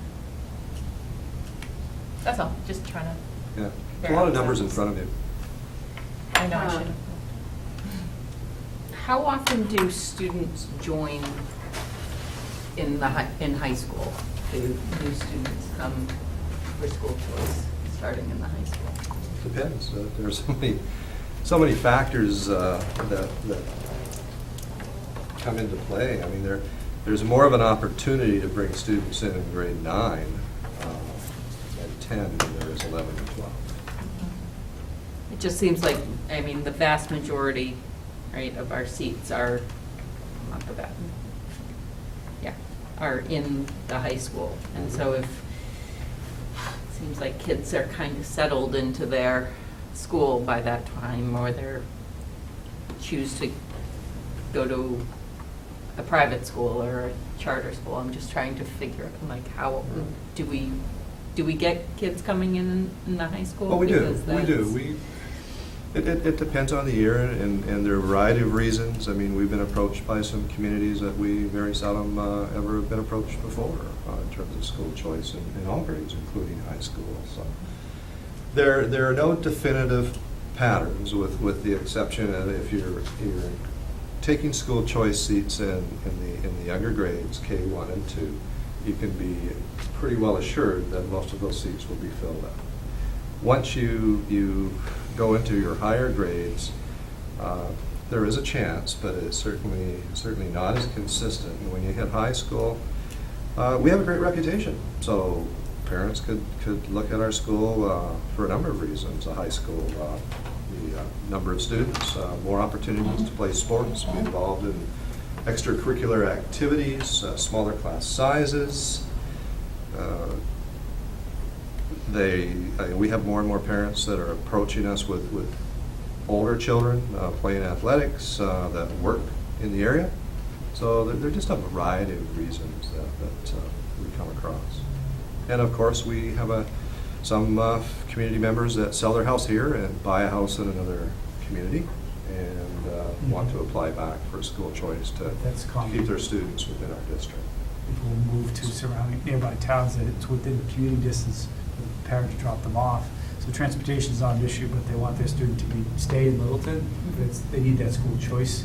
In fact, I was approached just this past week by someone who is looking to potentially move out of Littleton and is concerned about losing the seat at Littleton High School because they won't be in Littleton anymore.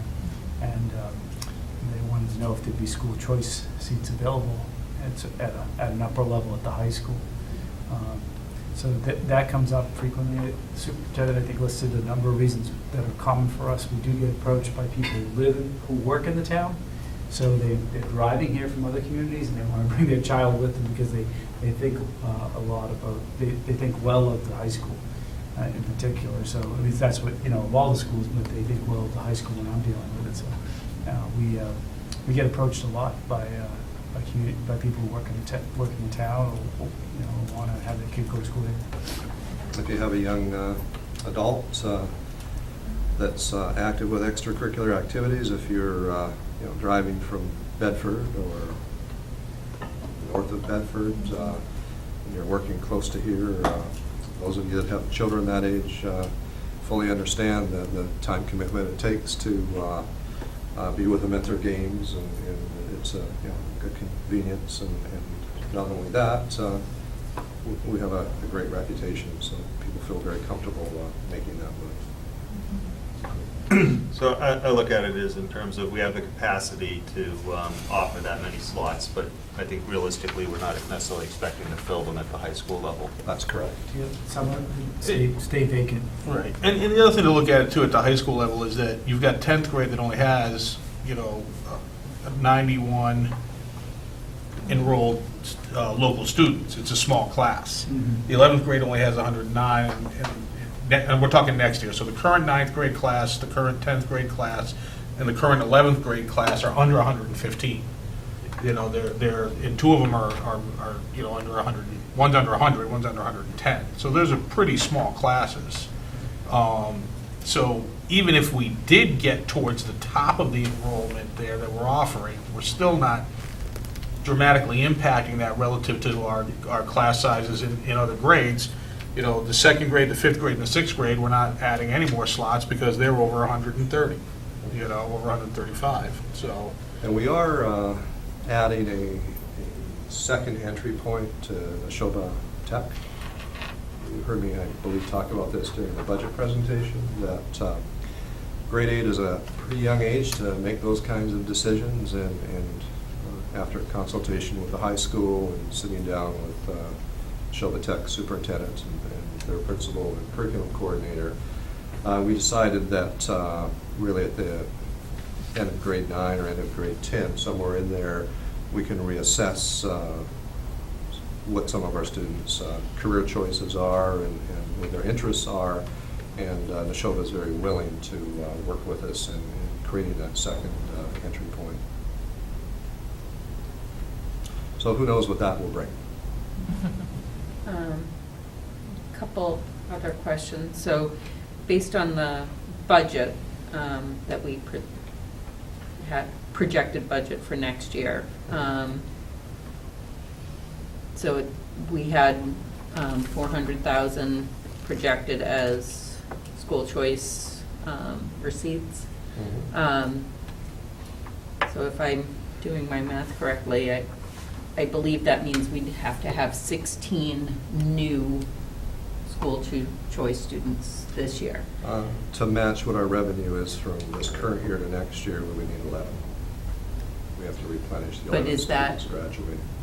But is that what was projected in the budget? What was projected was 400,000. yeah, but so that would be 400 would be 80 students. Right, and so we have 64 who are moving on, who are currently in the program, right, who are moving on. So it would be 16 new ones, right? Yep. Yeah, oh, yeah, that's right. I didn't see that. Yeah, I mean, the $400,000 is a projection because we don't know. Right, so I'm just Yeah, wondering exactly. how realistic that is, how close we think we can get to that. It's like playing cards. We're mean, hoping, right, we're conservative. We've never. We're projecting to add 22 new seats. If we get 2/3 of them, we'll make the number. If we get 50% of them, we won't make the exact number, but we'll be off by $25,000, which is, it's not insignificant, but it's relative to the overall budget. It's not going to require us to make any significant changes in what we're projecting to do. But Okay. you're right. I mean, that's ultimately we got to see how it plays out. No question about that. I mean, there's no secrets in terms of the discussions we've been having for 5 years, and the recommendation that I put forward with the understanding that it's very hard to actualize a recommendation, and that was to decrease our reliance on school choice funds. Easier said than done when you have a revenue stream and you know how difficult our budget seasons can be. That would be a nice, prudent thing to do, but then reality steps in, and you realize that that's not going to be accomplished as we would like it to be. My other question is more a history question. So I'm just looking at grades 5 and grade 2, and they have fairly high number of resident students, and also a significantly high number of choice students. And I'm just wondering why that is. Did we have more kids move in after we already Yeah, set I the mean, number of that's, seats? that's some of the impact of the growth, the housing growth in Littleton is that because that's evolving, we make these decisions on school choice, not maybe necessarily thinking or being cognizant that, you know, people are gonna move into those houses, we know that, but how do we know what grades their children are going to be in when they get to Littleton? Are they gonna be kindergartners, are they gonna be elementary, are they gonna be middle school? You typically would think that they're gonna target, because again, people tend to move with their children when they're younger. When they're older, they're not as likely to buy a new house, but things happen. Right. You know, you get relocated and, you know, we all know how it happens. But that's why you see that. Like, in hindsight, 10, it was probably too many for that grade, but when we did the 10, it wasn't a bad decision relative to the information we had at the time. So that's, you know, that's the. So I guess I'm just wondering if, like you said, in the early grades, because that is typically that we, you know, and I know we are right now being conservative, but it should be our practice in those younger grades to be more conservative, thinking that people will be moving in. That Yeah, I mean, it's definitely something to keep an eye on, but also remember that historically, as those larger grades get to 7th, 8th, and 9th grade, we see attrition. So we got to be careful that if we're too conservative, we're going to have missed an opportunity, and we're going to find that we have 109 kids. You know, I mean, look at the next year's 12th grade class. That's the junior class, which is crazy that it's which was that low. 140 when they Right. were kindergartnens. You know what I mean? Right. Things Wasn't that low happen. before. Right. Exactly. So it's just it's a little tricky, you know, to project this, and is that balance of, you know, getting some opportunity here for a revenue stream, but not at the expense of But that puts negative. a lot of Right. stress on our middle school. Yeah. Yeah. Right, if we're waiting for high school for them to go. Oh, I agree. right? Yeah, I'm not. That Yes, puts a lot I'm of not. stress on the middle But school. we never would have said, oh, hey, let's get to 135, knowing we're going to go down. That wasn't the Right. idea. The idea was that, well, we were at 115. If we had 10, we go to 125. That's certainly manageable. And then we see kids move in, and we're like, oh, we got caught out. You know. We don't see it happen that often, but in that case, it was just kids that were moving into town hit 3 grades. I mean, we've talked about it. If there was a more direct correlation in housing growth to student enrollment increases, we know that we would have had to have a difficult. There's no question that we would have decided, nope. If 11 drop out, we're not going to replace them because we don't have the capacity to do it. As it turns out, that because that correlation isn't as strong as we thought it was going to be, we can continue to have this, you know, debate, knowing that there's years you're going to undercount and there's years you're going to overcount, and hopefully you're trying to find that balance, and your variance, your deviations are narrow. You don't want to spike, and you know this year we have 2 grades with over 135 kids. Next year we're projecting to have 2 grades with over 135 kids, 135 to 140. That's not ideal. We would prefer to have no grades with that many in it. But 2 out of 13, you know, I think we're doing okay in terms of how we've managed that and kept the variance within reason. And most of our grades are between 115 and 125. You know, that's about where we are. Over half are in that realm. And you have to look at the entire context of this process. If our school choice enrollment goes down, and I'll throw out a number, $200,000, who knows what it could be, we're going to have to try to find those funds from somewhere. And if we don't, that means that we're going to have program elimination, increased class sizes, staff layoffs. Or the town comes to the realization that that's what they're facing, and we balance it out by reducing other services that we have across the town. And I you know. guess that's where I am, right? That this is, relying on this is very tricky in terms of a funding strategy, right? And we don't want to get to the point where we have to cut programs, but we also don't want to overload our classes. So, If I had my wish, our dependency would decrease, but we haven't, as I've said, we haven't been able to successfully do that at this point in time. Good points, though. I mean, the fifth grade is a good example. I mean, there's no question that right now, that ratio of the number of resident students to the number of school choice students is not where we would want it to be. But really, I'm looking down the line, that's the only grade where I see that ratio out of whack. Right? Second grade, it's 131 to 6, which is different than 125 to 10. Sixth grade is 132 to 5. You know, I mean, I really feel like the fifth grade is the one where we missed, so that's one grade out of 13. And again, you know, the amount of housing growth, I would have thought we would have been in more trouble, to be honest, you know, so. But realistically, we would have to really pull back 6 years of data to go back to what was our projected enrollment 6 years ago for kindergarten, and it was probably around 105 or so is what Right, we. that's what I mean, yeah, exactly, that's right, that's where we were trying to, right. You know. Hindsight should be 20/20, if it's not, you're really in trouble. No, that was my question. I Right. figured that was probably the Right. reason. Right, but you're right, I mean, if, you know, seeing that, we gotta be careful that, you know, ideally, we would have 0, we can probably live with 1, 2, we're pushing it, 3 or 4, we're clearly not doing our job correctly, and we're not there yet. But I think that's also in terms of, I think we've talked, and, you know, we still have, in terms of our budget strategy of trying not to have salary carried in school choice funds. We still have $250,000, I think we carry in salary on it, that really needs to be shifted to the operating budget, so that we're using the school choice funds for other expenses that it might not hurt as much if we don't realize those funds. It will still hurt, but it won't hurt the same way. And one of the challenges of our middle school is we have 2 points where we're losing students that are making choices to go to other schools. So we always have to be concerned about our high school as well.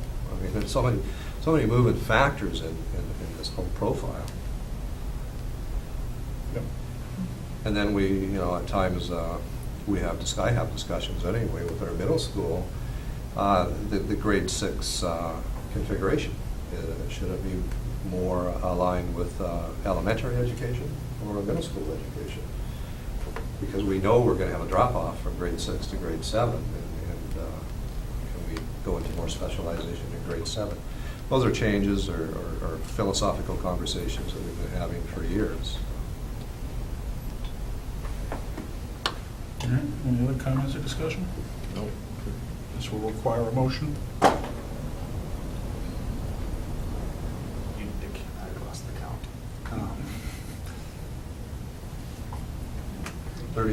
35 new. Make a motion to approve the school choice total number of slots at 35 per the allocation recommended by the superintendent. Second. Motion made and seconded. Any further discussion? Hearing none. All those in favor? Aye. Aye. Opposed? None. Thank you. All right. Next on the new business is the superintendent evaluation. Darrell.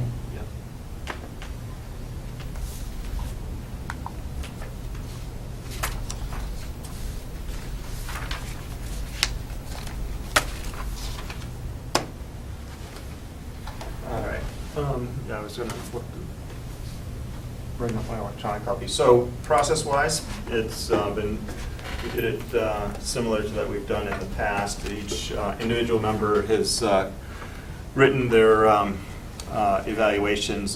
They provided to me. I created a composite evaluation. I pulled some summary comments from each of the review evaluations, put them in each of the sections, and then try to figure out the right terminology. Then I created the composite score sort of based on pretty much sort of what the average or consensus was. There was not always 100% consensus on the scoring there. They were relatively consistent with some variation. So the overall scores may not necessarily reflect each individual's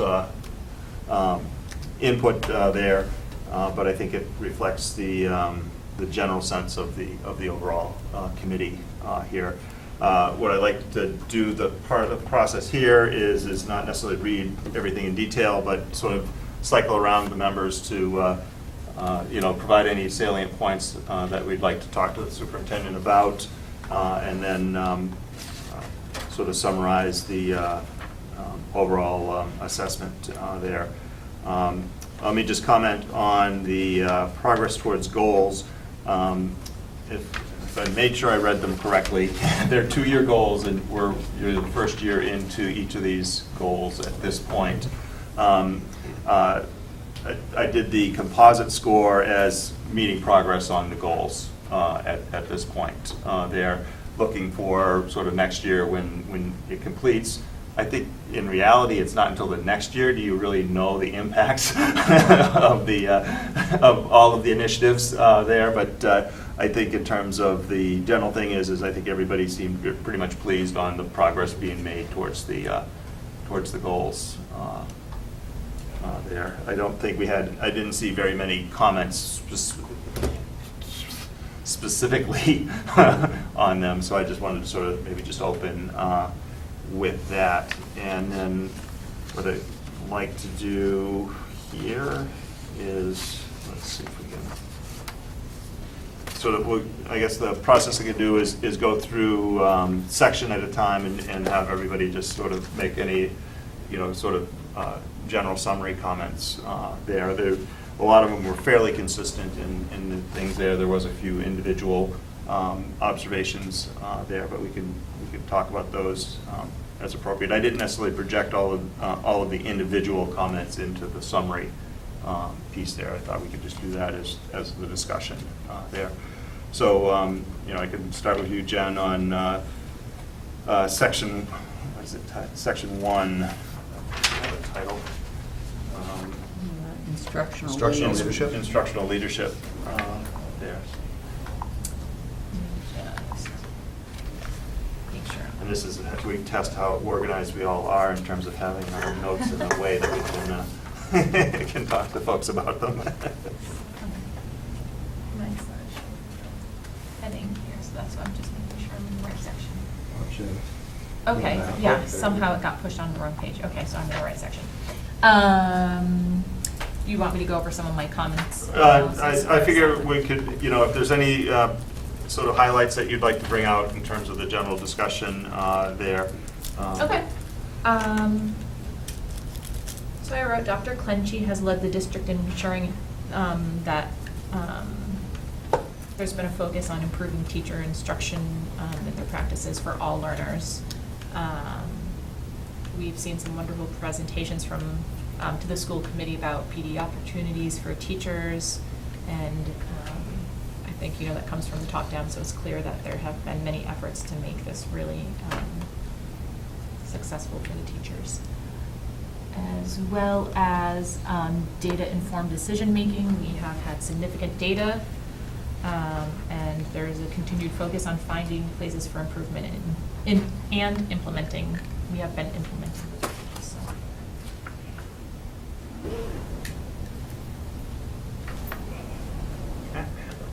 I'm sorry, I'm trying to pull mine up.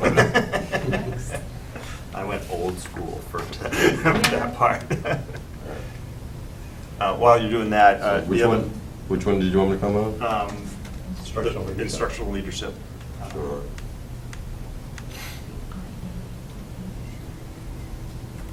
And then the other piece, process-wise, the formal evaluation is the composite evaluation. The individual ones are on file with the superintendent, but they don't constitute the official evaluation there. However, for the record, all of our individual ones are maintained.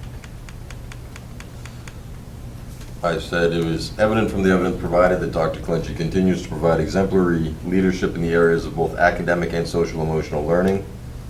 Under Dr. Clenchy's leadership, LPS teachers and administrators implement the high expectations set forth by Dr. Clenchy. Students are provided with diverse instruction that meets the needs of all styles of learning. They are also provided with ample opportunities and encouraged to explore areas of high interest through a variety of programs and electives offered throughout the district. It is also evident that Dr. Clenchey and his administration team continue to use data to make informed decisions in regards to both academic and social emotional goals going forward. And I rated him exemplary. My comments, I felt that one thing that stood out to me over the last year was how much Dr. Clenchey and his staff have recognized the evolving nature of our student demographics. And you could see it, as a matter of fact, an example where, one of our teacher awards was given to an English as a second language instructor rather than a classroom teacher. I think that's something that they've recognized as a staff, and with Dr. Clenchey's leadership, there's a lot more work to do, but they're striving. There's no question about that. I, again, rated them exemplary in this category. So I said that the curriculum reports are strong evidence of all the incredible opportunities our students have. The social emotional learning reflects commitment to students' diverse needs. Maker spaces give students who benefit from hands-on learning opportunities to showcase their knowledge.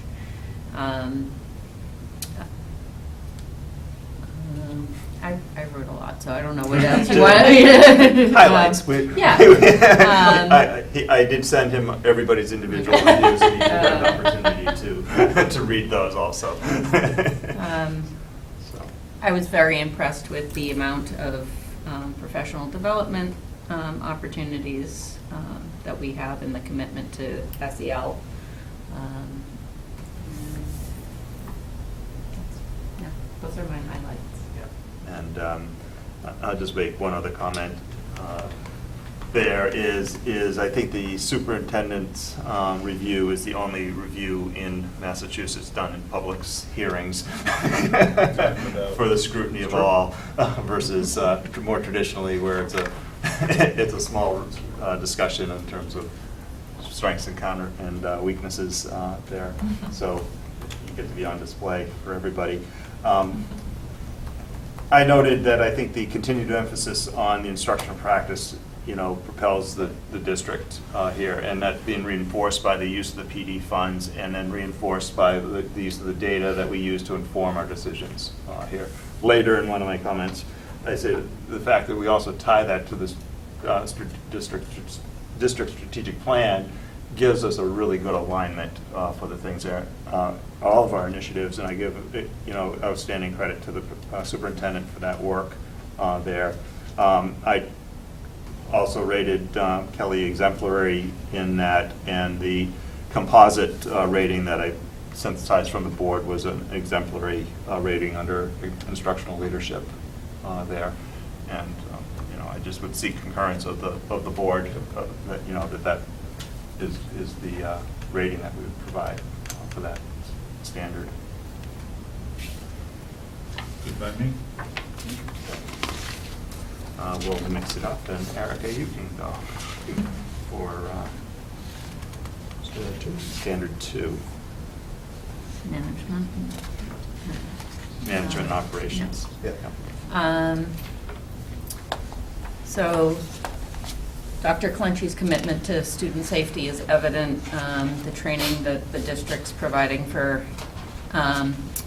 social emotional learning will help students feel safe and empowered. Also, as the drills and training for ALICE procedures ensure that students and staff are able to react in effective ways in the event of emergency. As a member of the safety and security team, I've seen many in-depth conversations about making sure that we have the best the kids' safety in mind at all times, and make sure that our reunification plan is taking into account all aspects, all situations that could come up, and so I think he's exemplary there.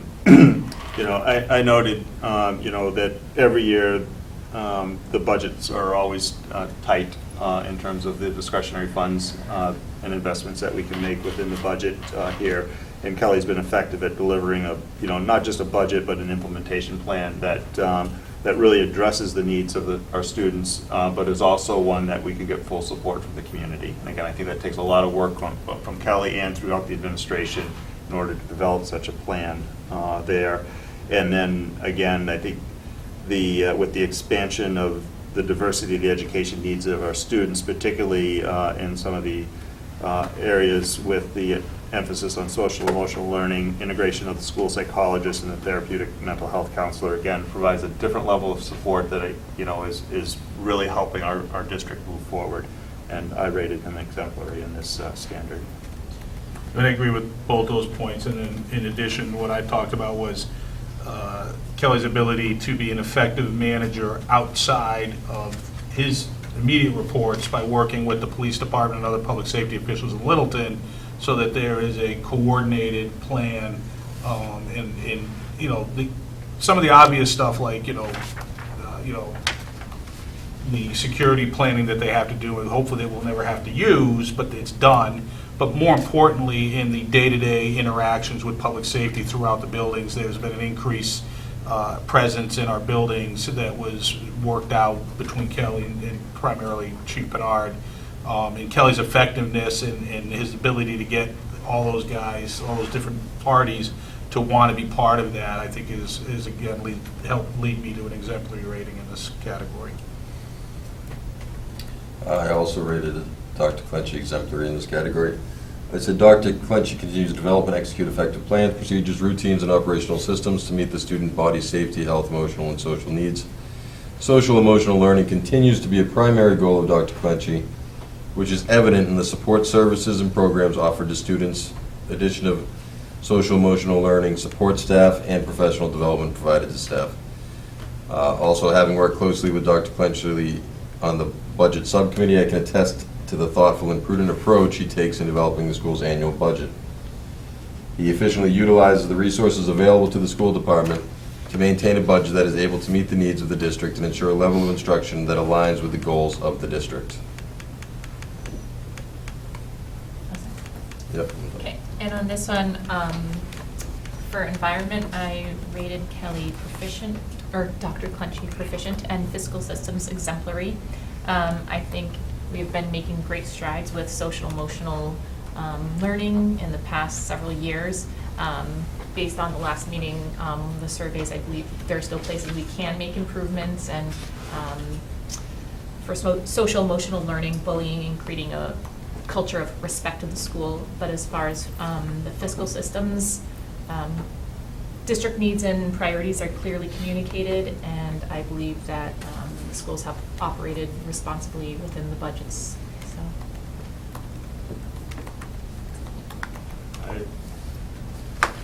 Based on when I pre-read the inputs there, I think the overall rating was exemplary for this standard.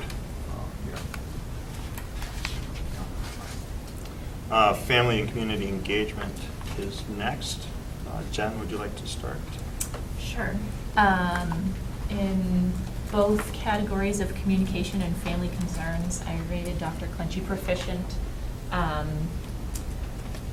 I wrote, Dr. Clenchey has provided outgoing communication to the community in a variety of methods this year, including the new press releases to the public, so I thought that was a nice improvement. Let's see if I can, in summary, I thought a clear set of guidelines for communication to parents from any administrators or teachers should be planned out so there's more consistency across all 4 schools. I think many years there have been a lot of discussions about how certain things about like lunch accounts or sudden changes in grades have been communicated, and just a little more focus on that would just, I always look for places to improve. So. I said, Dr. Clenchey regularly provides parents and stakeholders with a variety of avenues of communication to keep them informed of both individual and overall student learning and performance. Likewise, Dr. Clenchey continues to provide family and community stakeholders an open line of communication to address any concerns they may have. I'm struck by Kelly's ability to speak extemporaneously about curriculum, professional development, student learning, and performance at our meetings and in other public settings. And especially he strikes an effective balance of conveying his extensive knowledge of the philosophy and theory of primary and secondary education, but doing so in a manner that allows less experienced school committee members and community members to clearly understand the points he's making. So I always understand, when he starts to, explain where he's going. When he's done, I understand what he was talking about. So I think he's very effective in that regard. And I gave him exemplary in this category. So I've been impressed with the curriculum updates, the presentations that we've had to the school committee. I think families are kept informed through Twitter and the weekly updates from the schools and those sorts of things. Dr. Clenchey has been very responsive whenever I've emailed him with questions. The two-way communication is an area that I think, as a district, we can work on.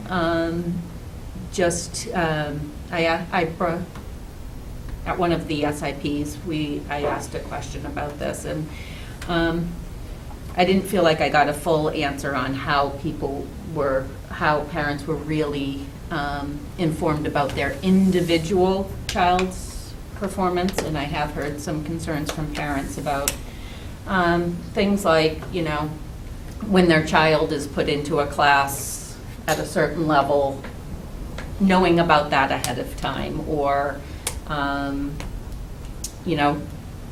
as Jen mentioned, changing grades or things like that they feel like they were caught off guard about. So I think that's an area that we could work to improve. So on this one here, I find Kelly a very effective communicator. Always have a well-rounded discussion with him on the concerns, issues, and resolutions. My personal observations, I always see, the balanced side of that on it. So, and at the same time, as I read the inputs to compile the composite here, I did sense a little bit in terms of, I don't think we had 100% consensus on that part of it here. I understand, and that's why I'm sort of leaning in terms of modifying sort of a way of speaking about it intentionally here is I've observed, because I've followed up on several of the concerns, I've seen the decision process, and I understand the methodology in back of it there, but at the same time, I have seen the frustration on the receiver's end of it there. And I'm agreeing in terms of we probably do need to continue looking at that inverse part of it. It's how the receiver receives it, not just on how the communications were. And I would, I guess I'm saying I'm probably leaning towards rating this also as proficient, so that it's just a reminder. I think that is an area that we can continue to improve in there. It's not necessarily that there's anything wrong with the delivery. I think it's in terms of us understanding and maybe improving that net communications there for it on it. So based on that, I feel the net consensus was not quite exemplary, so it was scored as a proficient in that, and also basically with the comment that I think we don't need to look at how the receivers are receiving the communications there, and I think that will help us improve as we move forward. Clarification, if I could. Yep, no, that's fine. I'm assuming you're referring to the communications of staff, administrators, that whole process. And please bear in mind that if you have somebody that says something to you and there isn't a resolution, there may be a week later. I mean, these processes, depending on the situation, they're totally confidential. Right. But some of the things that we deal with in this district may take weeks or a month develop a full plan where we feel that we have satisfaction, and sometimes we don't. We deal with, we all deal with over 3,400 parents and guardians of students that, or there's parents that send their children to our district. What's 10% of that? 340. What's 1%? 34. I don't think you've ever had it from 34 people. If you have, and you haven't talked to me, that's something that you need to do, but I'm quite confident you would talk to me. So, do we strive for resolution? Positive resolution, of course. Do we not give up? We don't give up. But sometimes it takes time. I've had parents come to me 4, 5 years after and thank me for what the district has done for their children, and they weren't that happy at a particular point in their child's education with some of the things that have happened. So, again, I think the important thing is here we can always find better ways to continue to connect and have a partnership despite whatever situation that we're in. And as our community becomes more diverse, our skill sets need to continue to grow. So, yeah, I agree. and I'm not necessarily saying or advocating that exemplary means 100% satisfaction is not what it's going to be. And I find myself, at the end of the day, sometimes I will agree to disagree with somebody there.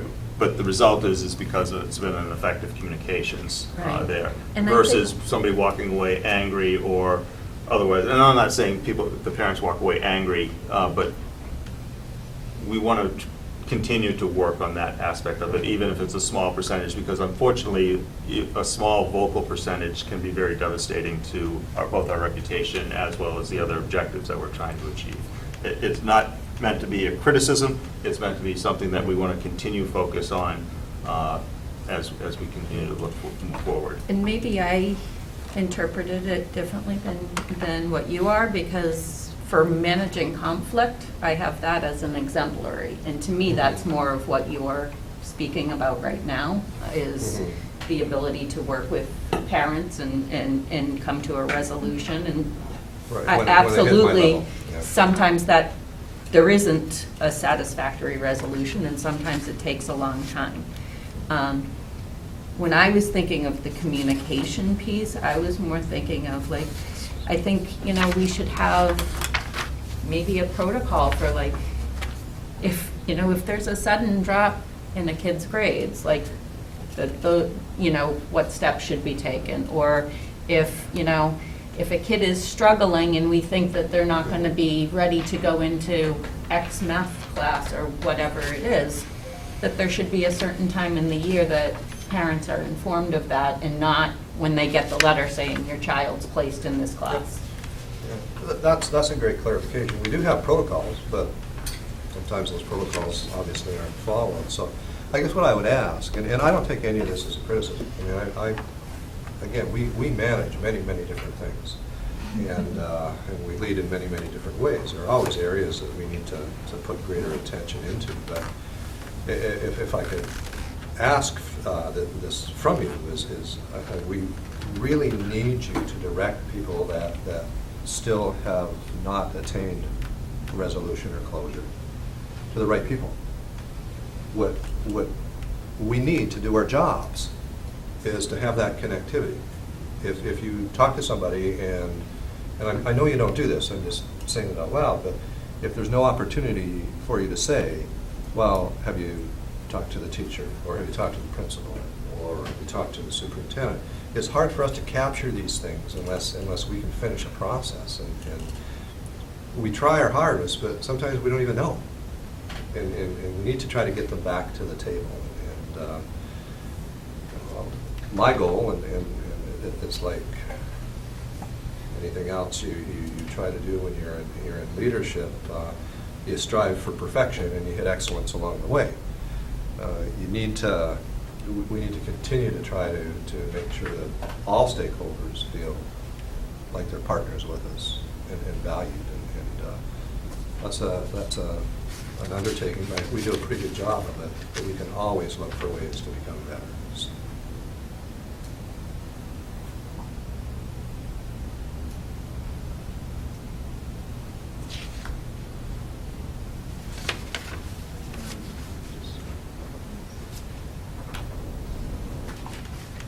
then final section, professional culture. I said Dr. Clenchey demonstrates strong interpersonal and communication skills. He develops positive relationships with colleagues. He represents the district well during presentations, at meetings, and in written communication. It is clear that he is committed to continued learning both for himself and his staff. His dedication to growing staff's knowledge is evident in the professional development opportunities offered, the books assigned, and articles he shares, and he continues to do research for himself and to expand his own knowledge and improve his effectiveness. I noted Kelly continues to emphasize continuous learning, personally modeling this with his own actions and keeping current in both his own personal professional education, as well as putting out articles and other educational practices to the staff here, which I think again models that behavior of being a continuous learner and looking towards continued growth. I rated him exemplary in this area. I rated him exemplary as well. In terms of the managing conflict, the example I gave was working on the budget, and he has the ability to firmly advocate for and represent Littleton Public Schools at public meetings with the Board of Selectmen and FinCom, and always maintain his professionalism and poise, even when there is pushback on our budget requests. He's also able to work directly with other town professional staff and effectively build consensus and compromise as we all work to balance competing interests with limited resources. I also rated Dr. Clenchey exemplary in this category. Earlier tonight we saw some of the teachers being awarded for their great efforts in the school. And I think that's really a trickle-down effect that comes through administration and all the way from the top. Kelly's always emphasizing improvement, and we see that with the teachers. I also think that as far as managing conflict, I've always been struck by Dr. Clenchey's willingness to weigh concerns presented by staff and stakeholders, even if it's not something that jives with his opinion, and then he's willing to hear them out and change his opinion if necessary. But I think it sets a foundation to resolve any future issues that come up. So, again, I'd say exemplary in this area. And the only other thing I have to add is, I think as the school committee, we've been very fortunate to have virtually no conflict between us and you, and there are no major disagreements between the district and the committee, between the district and the community about our schools, and Dr. Clenchey's ability to listen to feedback and work with the community to build consensus are. Thank you. So I believe the consensus is to rate standard 4 as exemplary there. Based on the overall pieces here, I'd say our overall assessment summary performance is exemplary, with the impact on student learning as high here in terms of creating the overall composite evaluation. I would say I think we are well served by such a model of a superintendent that has helped bring this school district with some significant advances over the last several years here as a result of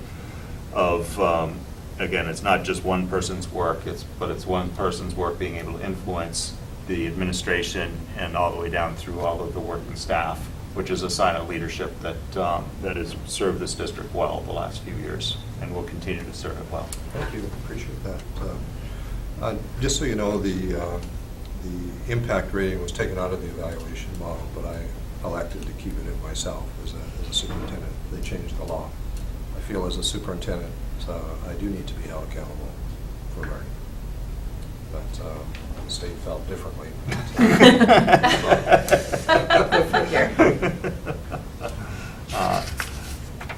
So with that, I have just a couple of minor corrections to do to the summary evaluation. I can just quickly make those edits later, and we can print a copy that we would authorize the chairman to sign on behalf of the committee, and then Kelly would countersign his completed evaluation there.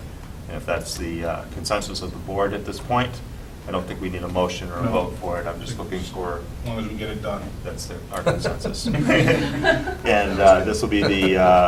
I'm glad this year, even though I'm not expecting that we're going to have a turnover in the board, I think by completing it before the elections, I think we've done best service for our superintendent also, in terms of making sure that it's the active board providing his final evaluation for the work. Yeah, that was a gap we had, and I'm glad we fixed that, and I appreciate the effort you put into this, Daryl. You know, we have 3 responsibilities, right? The budget, policy, and hiring and evaluating the We superintendent. only have 1 employee.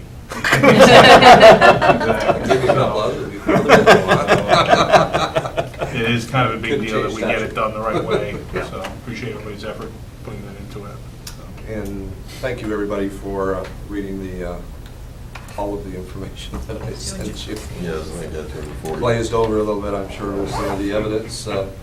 That's one of the things that we're working on as a district, to balance evidence with observation. It's a little lopsided, but I feel the more I can give you within reason, at least you have a better understanding of some of the things that we do. I truly appreciate the feedback. It's important as a leader that you have opportunities for feedback from members that I directly report to.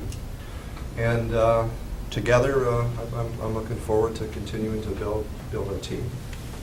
We have a strong team. I know we have a strong team, and we'll be ready for any challenges that we may see as we continue to work together and help our district become better, and also support our town as a whole.